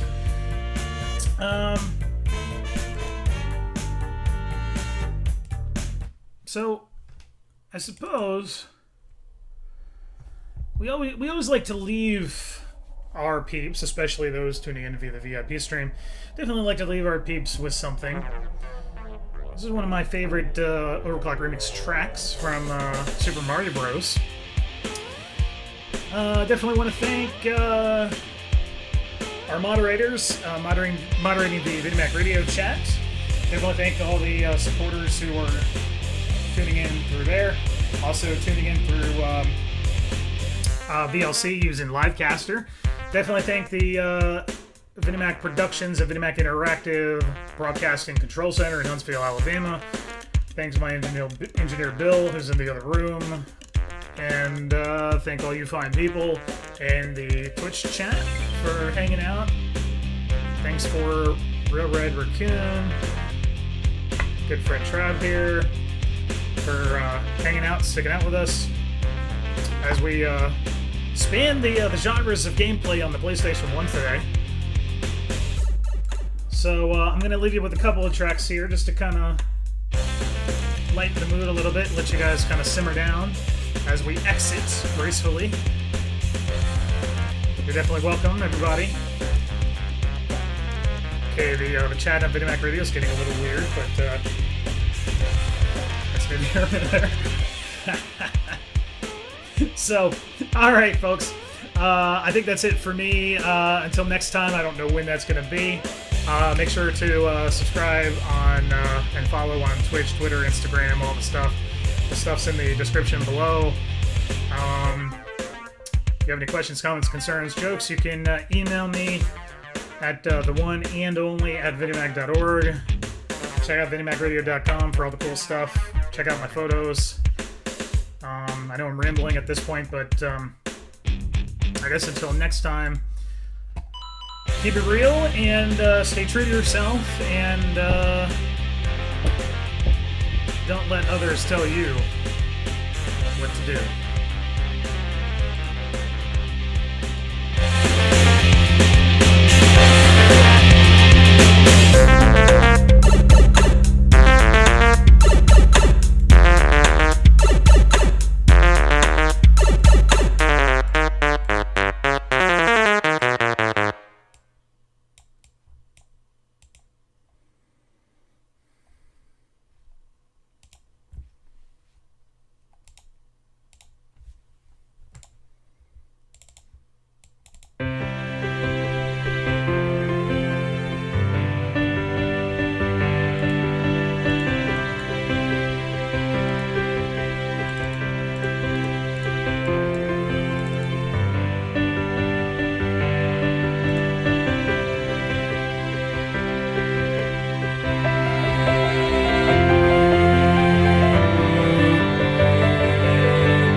face.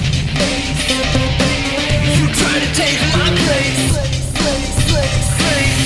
I got a beat to lay the fuck down. Come on, step inside of my town. Hold your breath and don't think there's a rule. Ready to lay at your feet. You got to give some point to the new man trying to run on my joint. Grab some traction, running high. Bet you get you now, gonna get you on the dark side. You are the one keeping me from doing what I do. But hell no, see you do. So I give it back to you.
Each and every day is the same. Life is what you love, your life what you do. Turn around and you will see what has become of you. Your visions of immortality, love, as you have the crossroads of what to choose.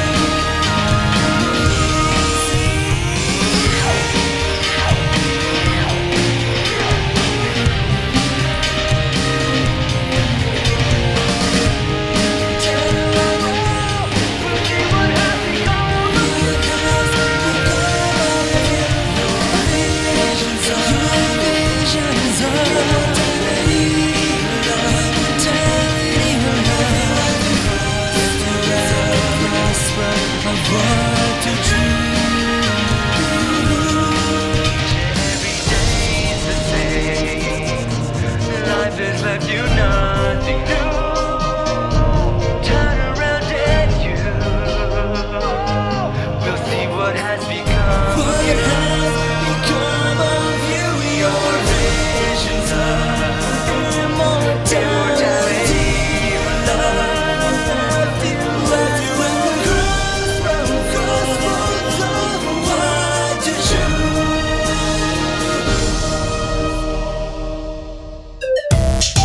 Yo, Ryan, I got a favor to ask. Yo, what's up? We've been on the road for hours. Is there any way you could, like, sing a song or something? I don't know, man. What kind of style, bro?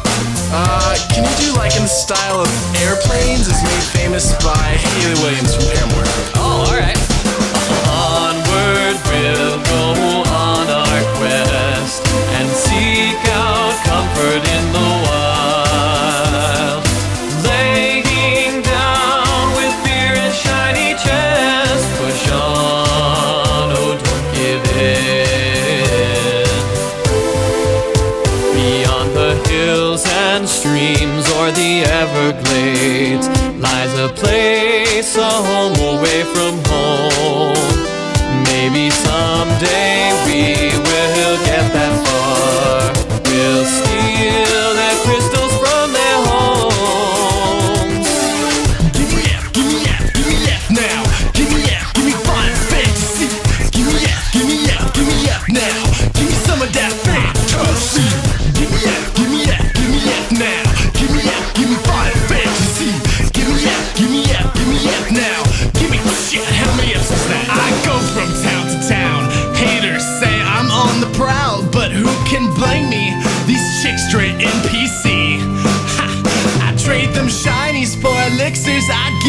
Gilda seeds and pixels, so come over here, girl, and we'll play in 3D. Hey, what the hell, man? What? I thought we were doing like a nice song thing here. I'm only expressing my feelings, dude. You just took a shit all over my song. Just doing my thing for the ladies. You know there aren't even any chicks here, right? I think you're forgetting Boko. I'm pretty sure chocobos don't count. I would not say that. Onward we'll go on our quest and seek out comfort in the wild. Laying down with beer and shiny chest, push on, oh don't give in. Traveling like three idiots, our swords and spells are only tools. There you go on another side quest to breed an army of big birds? What the? Give me F, give me F, give me F now. Give me F, give me Final Fantasy. Give me F, give me F, give me F now. Give me some of that fantasy. Give me F, give me F, give me F now. Give me F, give me Final Fantasy. Give me F, give me F, give me F now. Give me shit, how many F's is that? You know, you definitely didn't have to call Boko an idiot. I don't think he can tell. Trust me, he could tell. Besides, once we get a blue one, we can get a new spell. How's a Smurf chocobo gonna help at all? I don't know, maybe they're afraid of bluebirds. Maybe who is afraid of bluebirds? Aren't we after some bad guys or something?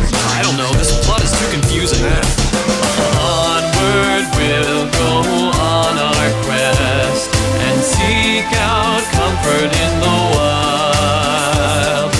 Laying down with beer and shiny chest, push on, oh don't give in. Onward we'll go on our quest and seek out comfort in the wild. Laying down with beer and shiny chest.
see you from a million miles away. Things weren't always the way they are today. If only I could learn to change the past. If only things could last another day. Starting to see is taking me up, and now it is a part of me. I'm falling back to where I used to be. The sunshine view is overdue. Now I can see, I know it's true. I'm falling back, yeah, I'm falling back to you. I'm falling back to you.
Up in the sky, where radiance abounds, there is a luminous road.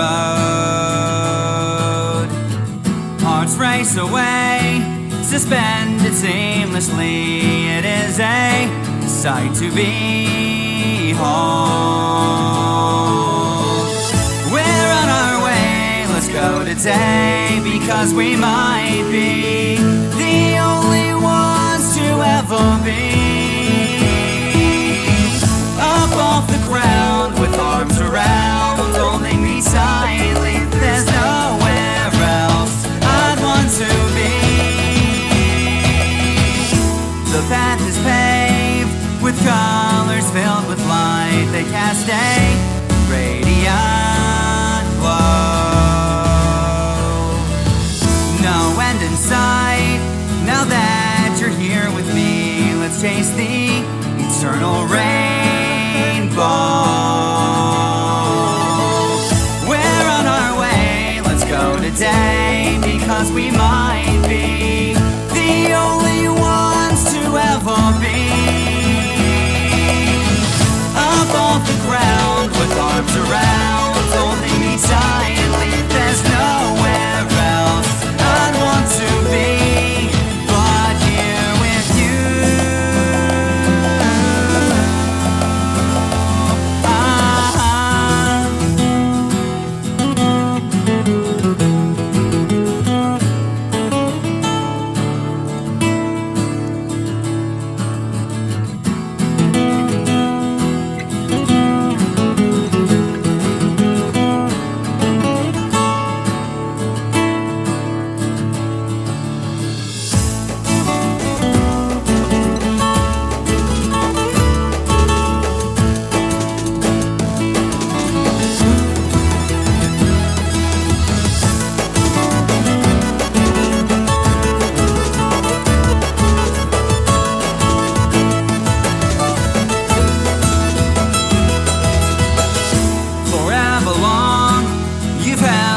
hand in mine. Together, journeys unfold. We've crossed the line. Well, we would love to stay. Our ride has come to a close. It's not the end, so don't pretend that we've solved the mystery. There's so much else that's left to see. Across the stars, this world is ours, the only reality. There's nowhere else I'd want to be but here with you.